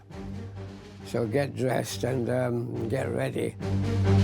Eric Brown was detained for 3 days and then dropped at the Swiss border. From here, he made his way back to Britain, where he immediately signed up to the war effort. Having stayed in England in 1936, Fritz Lustig found refuge with the Quaker family with whom he had lodged. When I emigrated, that was on a transatlantic steamer, which was going from Hamburg via Cherbourg in France and Southampton in England. We interlanded in Cherbourg, and this was the first time I was able to walk about without being aware of having to look over my shoulder to see whether anybody was listening to what I said. In other words, to feel free. And that was a marvelous feeling, which I remember to this day. In just 10 years, Hitler and the Nazis had moved from a marginal fascist party with a small following into a military dictatorship ready to wage full-scale war. The promise of rebuilding Germany and reinstating pride to the nation fueled Hitler's popularity, despite acts of savage violence that left thousands dead and a great deal more seeking refuge in other countries. When the curtain was raised on the theatre of combat, Germany rallied behind their Führer. The victory over Poland was certainly welcomed because it righted the wrong, as people saw it, of the territorial settlement at the end of the First World War. I think most Germans would have been very happy to leave it at that. The high point of Hitler's popularity was undoubtedly in the summer of 1940, after the very rapid conquest with relatively little bloodshed. The victories of 1939-1940 created what proved to be a short-lived period of absolute mass euphoria in Germany. One victory after another. All of this is ecstasy because the prophet is what he says he is. He is real. He is an earthly god by this stage. And of course, the trouble is he begins to believe his own mythology. The beginning of the Second World War would see the decline of Nazi support. It would take a costly and bloody war to end this horrific regime.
In 1933, Adolf Hitler was made Chancellor of Germany.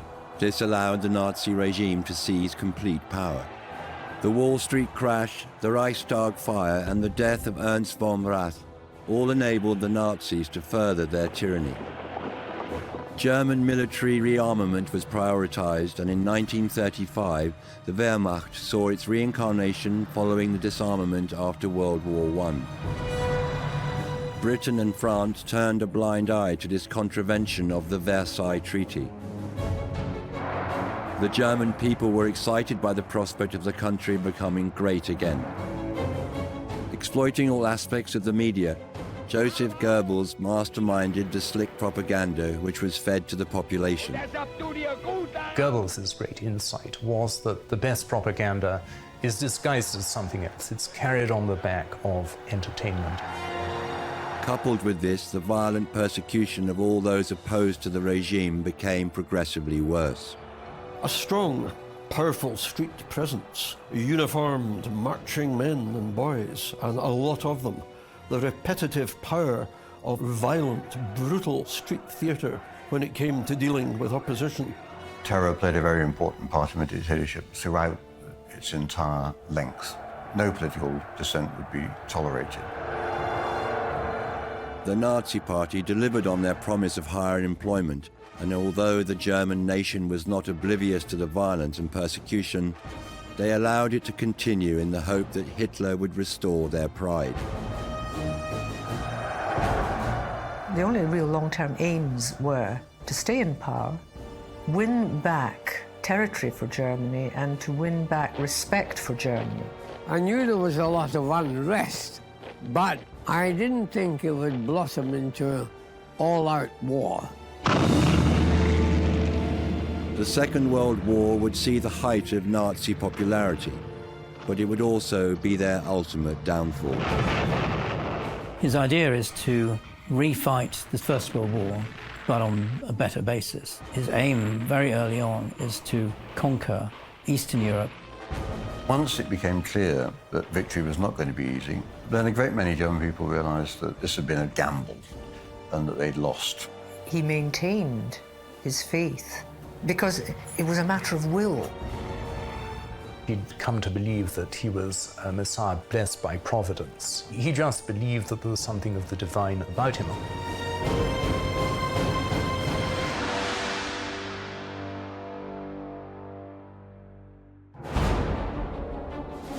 To fully understand the outbreak of World War II, we have to look back to 1936 and the start of the Nazi reoccupation of land lost from the Versailles Treaty. One of the fundamental principles of the Treaty of Versailles had been national self-determination. Every nation should have its state. So the Habsburg monarchy being broken up, the Austrians, Hungarians, the Czechs, Yugoslavs, they got their own. Why should this be denied to the Germans? Hitler certainly sets out an agenda for moving into the Rhineland, which had become a demilitarized zone under the terms of the Versailles Treaty. German soldiers, again breaking a treaty, marched into the demilitarized Rhineland. The Rhineland was sovereign German territory. It's a remilitarization. It's having military installations on it. It had been occupied up to 1930. The deal was that the Germans would have it under their own control, that the occupation forces would leave, but that there would be no military installations in it. 1936, of course, Hitler sends his troops into the Rhineland and a big military show. On March 12, 1938, the German army marched into Austria. They were met with cheering crowds as they crossed the border. Hitler's appeal was growing rapidly. The Anschluss is popular with a lot of people in Austria, perhaps not as many as it looks, because the previous regime of Dollfuss and Schuschnigg had done the work for Hitler by banning the left in 1934. The Social Democrats had been banned. They were underground. So there's no opposition, really, in Austria either. I mean, it's a dictatorship as well. Hitler said that he had no desire on any territory which had not had a historical memory of a German presence. The Germans were a pan-European tribe. They were not a nation in a country, as the rest of us really are. They were everywhere. They were not in the Iberian Peninsula. They were not in the British Isles, but they were everywhere else, stretching deep into Russia. So there's no resistance in Europe to the German takeover of German-speaking Austria. The German demand for the incorporation of 2 million German speakers on the western boundaries of Czechoslovakia in 1938 is acceded to because it fulfills that principle. On September 30th, 1938, Germany, France, Britain and Italy signed the Munich Agreement, which attempted to appease Hitler's designs on Czechoslovakia following the Anschluss of Austria.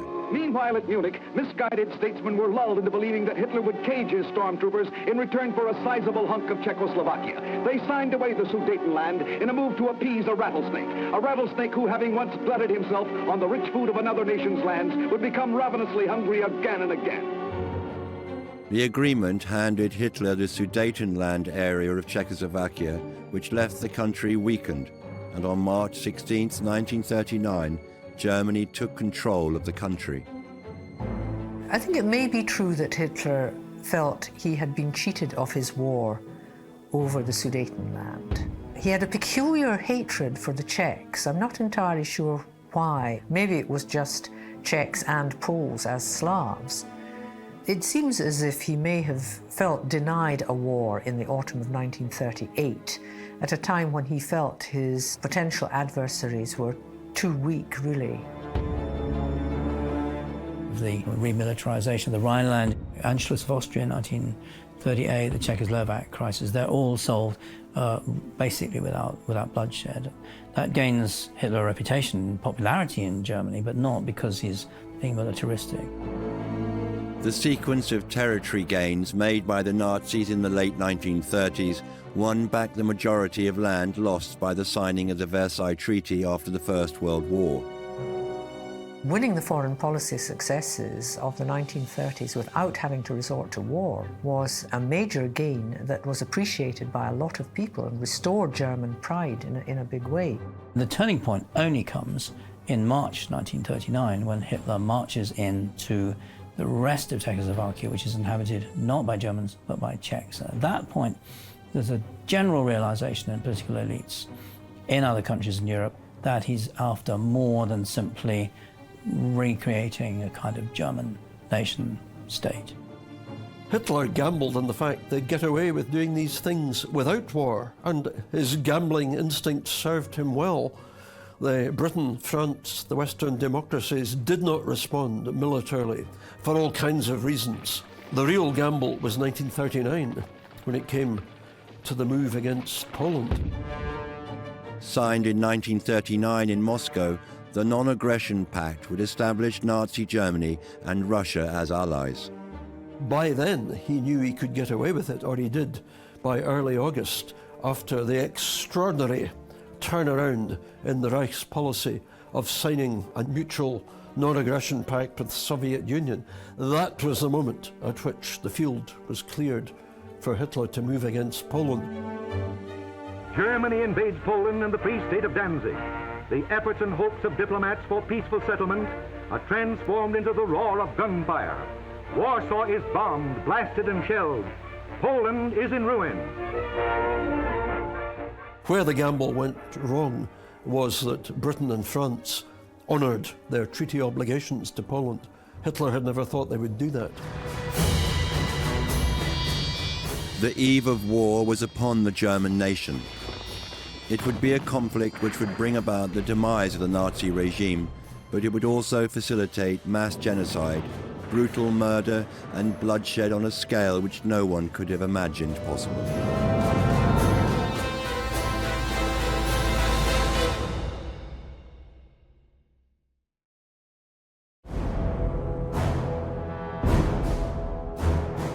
Territory gains made by the Nazi regime were carried out with minimum of bloodshed and resistance.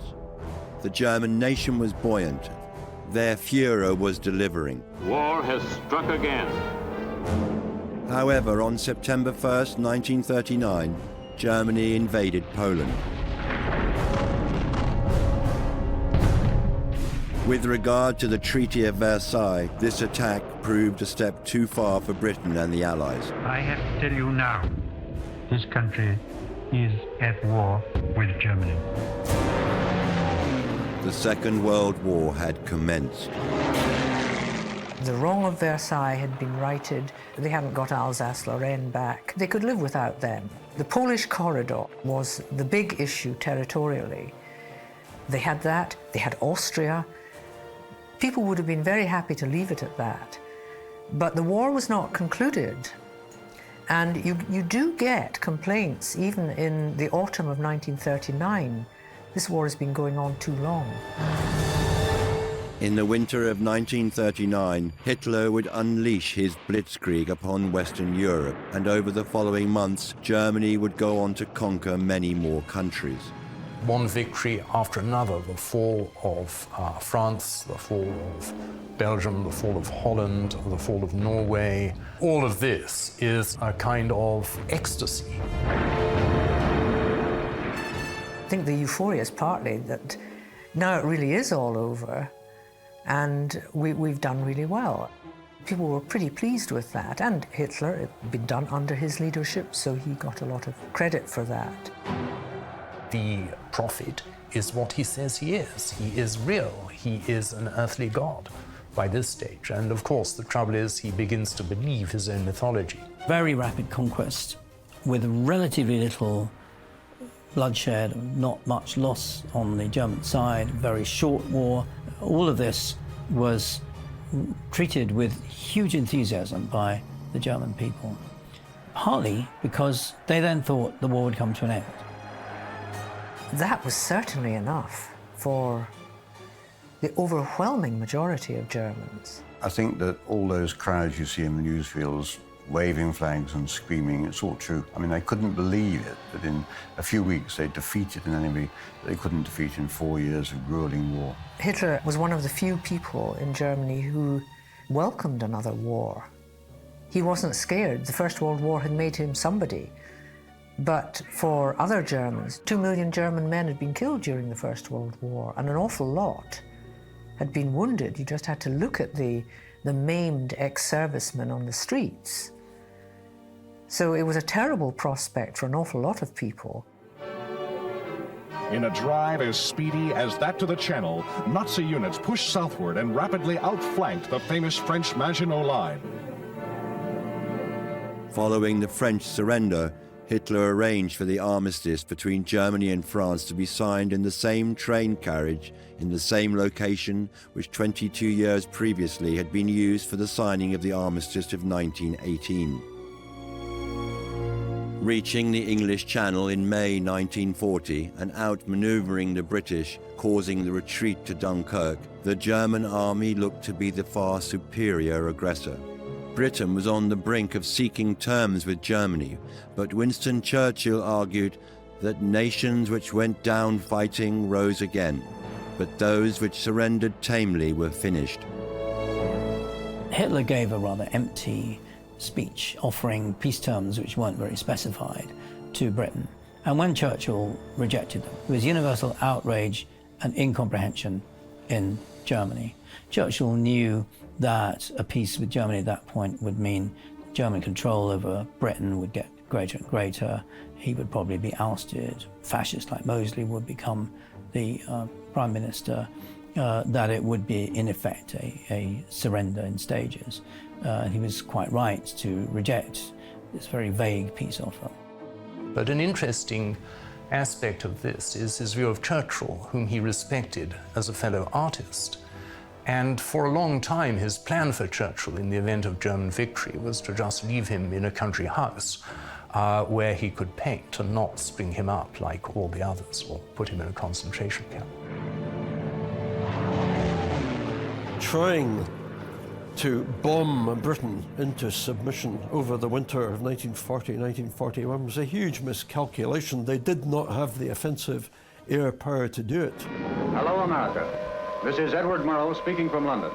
There were more German planes over the coast of Britain today than at any time since the war began. Anti-aircraft guns were in action along the southeast coast today. Fought in the air, the Battle of Britain would start on July 10th and would finish on October 31st, 1940. I was speaking to Captain Erich Braun, who interrogated Goering, that Goering at Nuremberg told him that the Battle of Britain was a draw. I said to him, "What are your views on the outcome of the Battle of Britain?"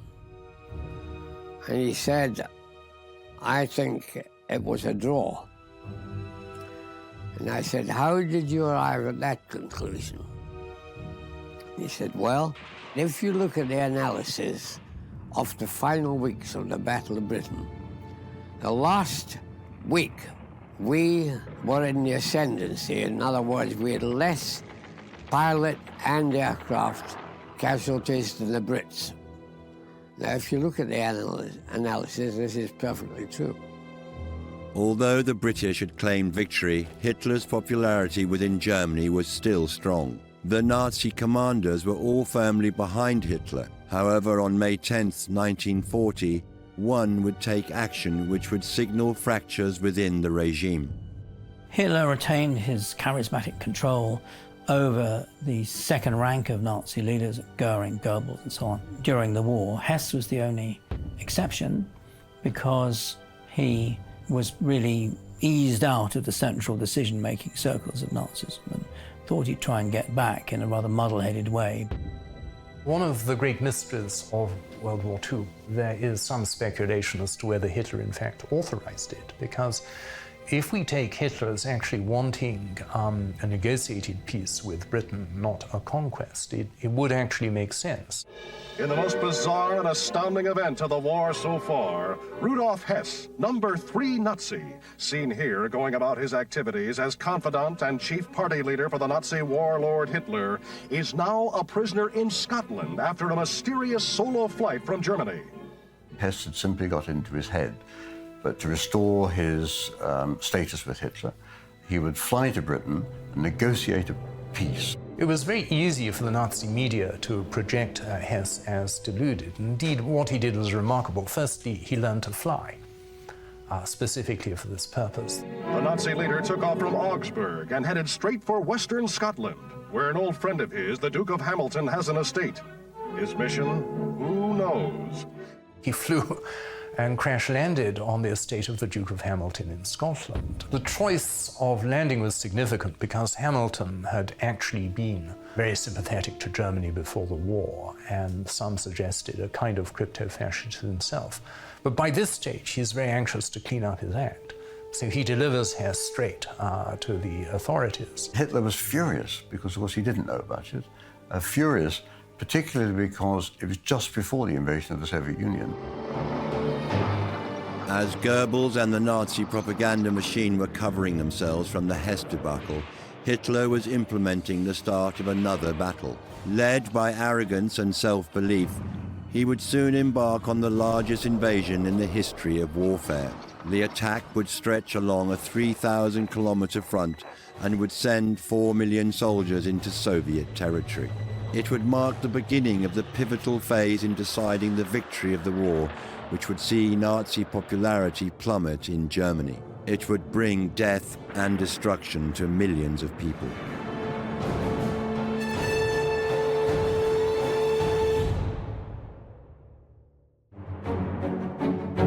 (1940) had seen the height of Hitler and the Nazi regime's popularity within Germany.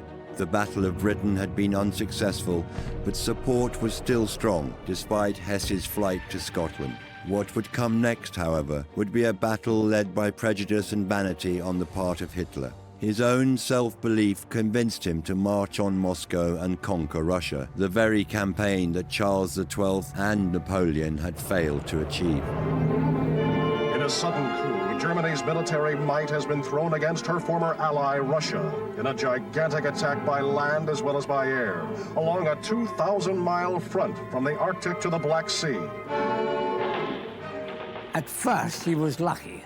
His self-confidence paid off. Took the Rhineland and walked into Austria. All that built up his self-confidence, not only with the people, but with himself. And this was the dangerous thing. There were 2 reasons why Hitler attacked the Soviet Union. First of all, it was a way of bringing Britain to terms, because he thought already in 1940 that he wasn't going to conquer Britain by force.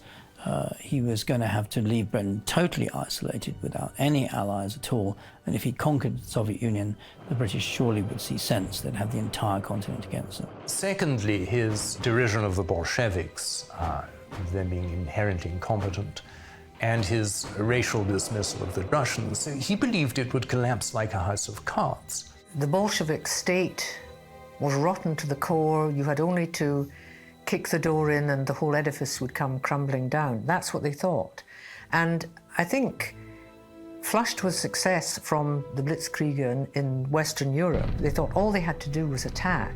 In a way, it was a bit silly, actually, because that had been the mentality of 1914. With a bit of luck, if he had gone earlier, he may have succeeded in temporarily conquering Russia. Today, American news agencies report Russia is strongly counterattacking, and that less than 1/50th of Russia's vast area has been invaded. These pictures show then the beginning of the Blitz that turned into a siege. There was some encouragement in that Stalin had done a great deal of damage to his armed forces through the purges of the mid-later 1930s. But how Hitler would ever police it for the rest of his time, I don't think he'd even begun to think it through. Panzer troops in action. From the Baltic to the Black Sea, great clashes between Russian and German tank squadrons have been reported. In the autumn of 1941, the Germans were on course, just cutting through butter, going to take Moscow, going to take Leningrad. And they didn't, and they were stopped. Operation Barbarossa would be a definitive turning point in the fortunes of the Nazi regime. The march on Moscow was the end of what had started as a successful campaign. Hitler had gained many territories in Eastern Europe, but it was the harsh Soviet winter and the tough belligerence of the Red Army that would finally see the Nazis defeated and home support of the regime finally turn. Here, apparently, the Germans got their first sight of the Russian scorched earth tactics. Scorched earth tactics that American reporters say should be even more effective now that winter has set in. And Hitler's photogenic army must face General Snow and General Mud. Once you get into 1942, they're now fighting on quite a number of fronts. Army leave is being cancelled, so people aren't getting home. Food rationing is getting more stringent. People are becoming depressed and disillusioned. It was not just the German population who were becoming despondent. Many officers in the German army were also starting to question their Führer's actions. Throughout the war, there were attempts to assassinate Hitler, many of them orchestrated by anti-Hitler generals and soldiers, but they could none of them manage it. All the former Social Democrats and Communists, I say a third of the electorate in the last free election, 1932, they had effectively been brought in line, their resistance movements, mostly distributing leaflets and kind of keep the flame going, as it were, they'd all been suppressed by the Gestapo. It was very difficult to resist in the Third Reich because denunciation was widespread. If somebody overheard you or got a clue that you were doing X, Y, and Z, then they would go down to Gestapo headquarters and turn you in. So the only people who could really resist as a group were the senior army officers with a few conservative politicians attached. And they're the ones who then prepared the assassination of Hitler as things were beginning to go really seriously wrong in 1943 to 4. Klaus von Stauffenberg was a general in the German army who had been injured serving in North Africa, losing his right hand, 2 fingers on the left, and also his left eye. Von Stauffenberg was the most unlikely assassin. He'd been seriously injured. He could prime the bomb only with great difficulty and so on, but nobody else could be found to do it. And he was determined now that his German patriotism could only be expressed by destroying Hitler. Hitler would destroy Germany. If you were a patriot, your job was to destroy Hitler. Although the bomb von Stauffenberg detonated killed 4 people, Hitler was shielded by a solid oak table and was only left with minor injuries. Von Stauffenberg was found guilty of high treason and subsequently executed. Having survived the assassination attempt, Adolf Hitler was still convinced that the war was for winning, even though the German nation suspected the worst. He's always hoping, when he looks back at history, that something will happen. Something will happen politically. The alliance will fall apart, or Germany will invent an amazing new weapon. But somehow or other you can pluck victory from the jaws of defeat, just as his great hero Frederick the Great had done. I'm not sure there's ever a point, actually, at which Hitler says, I recognize it, I failed, we're going to be defeated. The battle on the Eastern Front turned into a long war of attrition. The German army was ill-prepared for this, and the Russian army, with the far greater resource, would in 1944 finally defeat the attacking German army.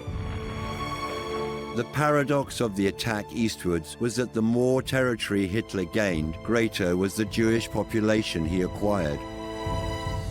The war changed everything, and Germany's victories across Europe and then in the East after June 1941 from having a population of 600,000 Jews in 1933, the number of Jewish people under the Reich's, in inverted commas, administrative military control soared to many millions of people. Hitler's problem, self-inflicted problem, is he attacks Poland and the largest concentration of European Jews falls into his hands. And as he moves elsewhere in Eastern Europe, more Jews come under his rule. The original idea had been to expel German Jews from Germany, and Jews were expelled into Poland, for example. But that doesn't solve the problem once you've invaded Poland. The Madagascar Plan was an idea to establish a Jewish colony on the African island of Madagascar.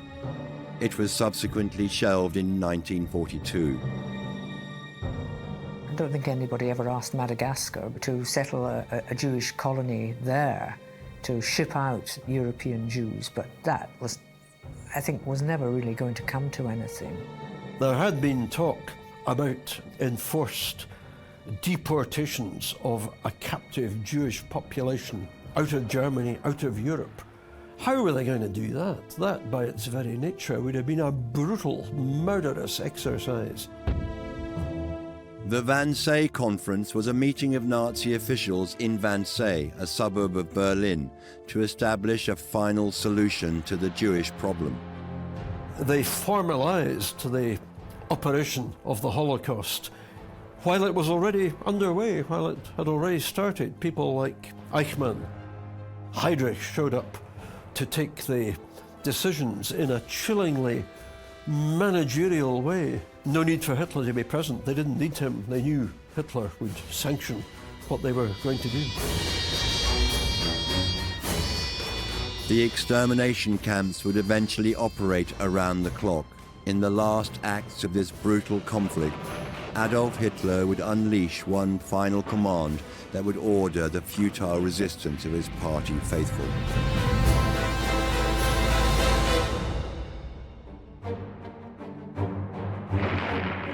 War on the Eastern Front was a battle too far. It signaled the end for the Nazi regime. The German nation was heavily rationed, and those dwelling in the urban centres were facing ever-increasing bombing raids by the Allied forces. Hitler, however, remained defiant.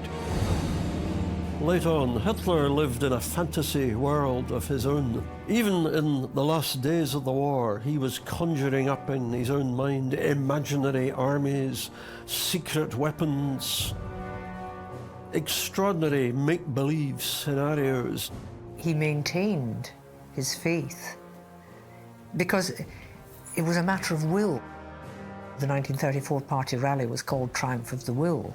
And Hitler and Goebbels, to a very great extent, and some other close followers, maintained this belief that their will would prevail. Nobody had the nerve to try to disabuse Hitler of his fantasies, even in the last days. In the autumn of 1944, a group of generals come to Hitler's headquarters. The generals go in and say to Hitler, "We are convinced that the war is lost." They're in there for about, I don't know, an hour and a half or something. And they come out again, their eyes shining, saying, "The Führer has convinced us that we can win the war." By then, he'd already decided that the German people had betrayed him. They had proved unworthy of their great destiny and deserved the fate that was descending upon them. Extraordinary mental and moral universe to inhabit. June 6, 1944 saw the D-Day landings and would be the start of the Allied invasion of occupied Western Europe. Germany found they were retreating from all fronts as the Red Army marched from the east. Close to defeat, Hitler issued what became known as the Nero Decree. On March 19, 1945, an order was sent out that all German infrastructures must be destroyed to prevent the Allies utilizing them as they advanced. It also called for every last house and street to be fought for. It happened.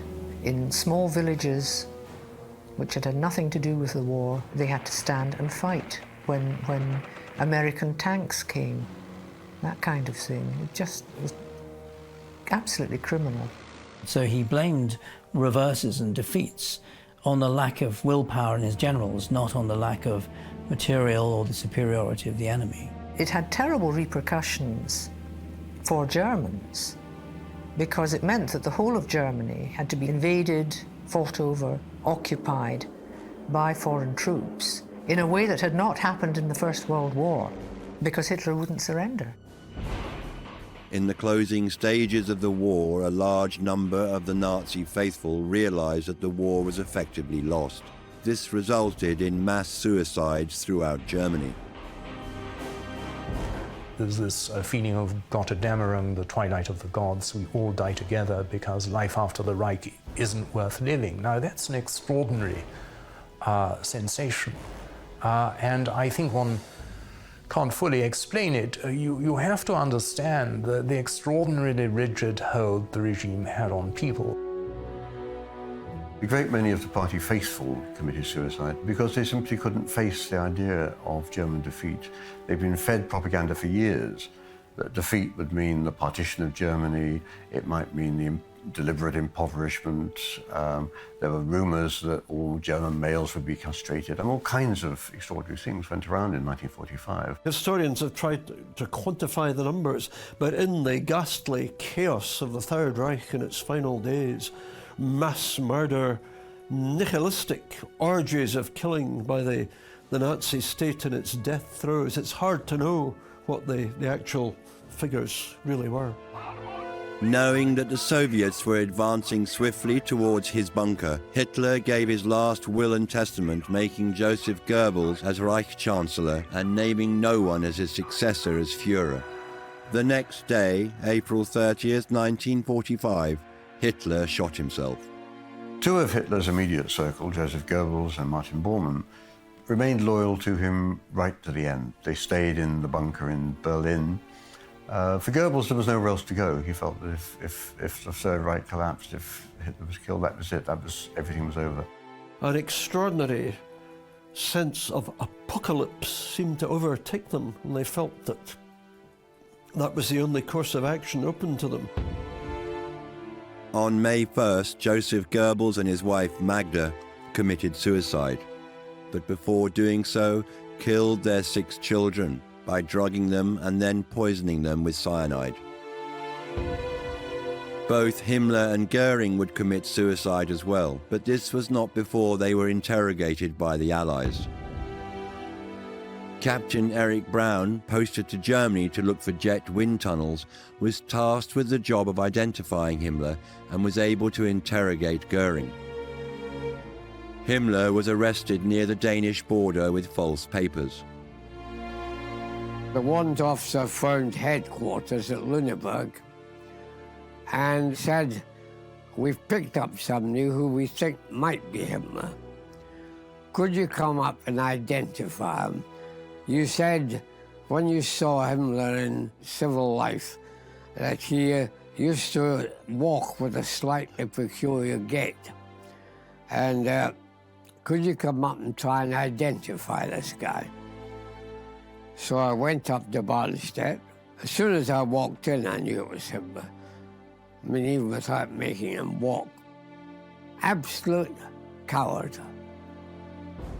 I think he was frightened out of his life, always trying to evade anything that directly threatened him. Accompanied by these 2 SS men, Heinrich Himmler, most hated man in Europe, was captured by British troops outside this town. Concealed in Himmler's mouth was a tiny vial of deadly poison. While being examined, he swallowed it.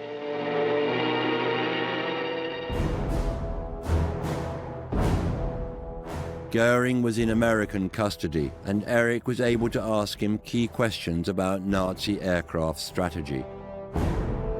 He was charismatic, very intelligent. He came out of World War I with great honor, had a huge reputation in Germany, a good man who went very wrong. He was corrupted by the system he joined, and he lost all his qualities of honor and began to really lust for power and luxury. And that, of course, was his total downfall. At Lüneburg, Germany, before a British military court, the greatest mass murder trial in history. These Nazis were guards at notorious Belsen concentration camp, where 4 million prisoners died. The end of the war signaled the beginning of peace for many across Europe and the rest of the world. There was a tangible sense of relief in the air, but as occupied land was liberated, the full horror of the Nazi regime was revealed. Eric Braun was part of the liberation of Bergen-Belsen. Piles of dead bodies, piles of walking dead, really. Just a horror story. Now Belsen, the human slaughterhouse where numberless victims were once burned to death, is itself put to the torch. Nearby, Nazi women guards are lined up for questioning.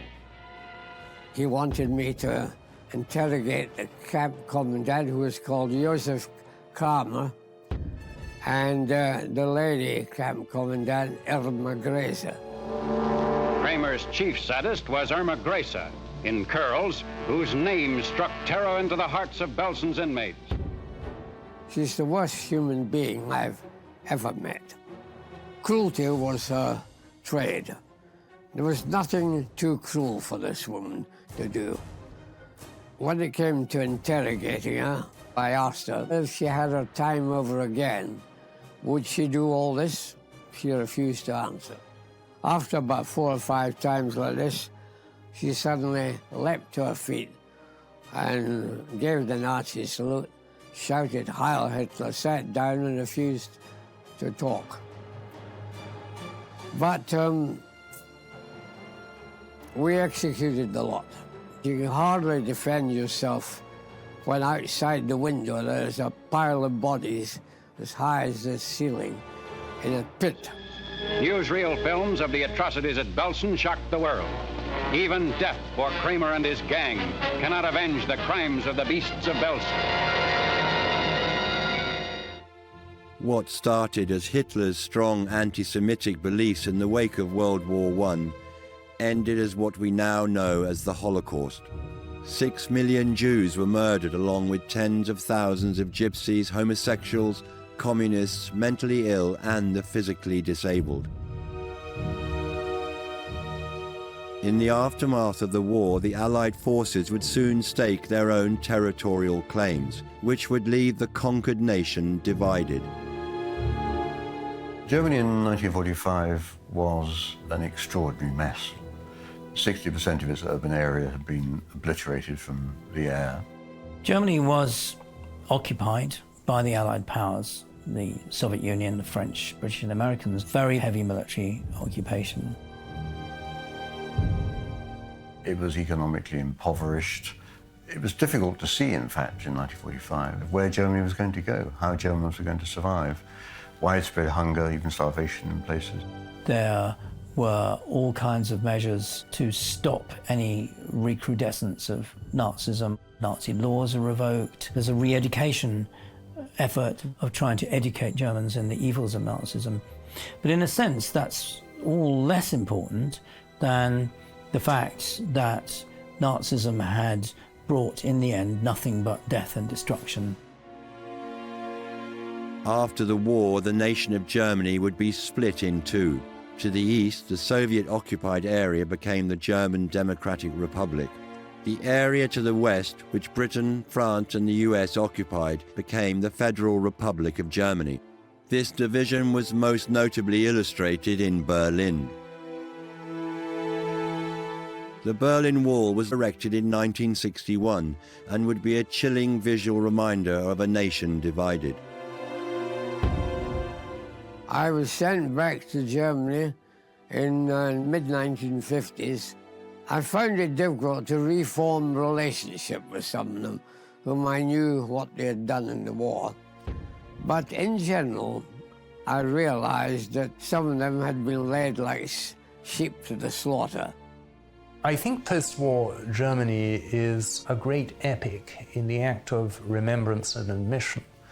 For a nation to confront its guilt like that is extraordinary, because a lot of other nations have a lot of other skeletons in the cupboard. Hitler remains a source of intrigue for many people throughout the world. Hitler exerts a kind of fascination that you could never really imagine. We spend so much time writing books about programs about Hitler and so on. I think Hitler would have been amazed by the extent of historical attention that's paid to him. You'll always get young bloods who will be attracted to the style of the Nazi regime.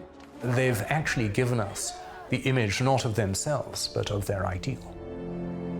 It is an extraordinary story, how this nondescript man, stateless, radical politician with a whole lot of wacky ideas in the 1920s could suddenly become Germany's dictator, then unleash the largest war and embark on the biggest crime the world has ever known. And I think that the public, 70 years on, is still fascinated by those paradoxes.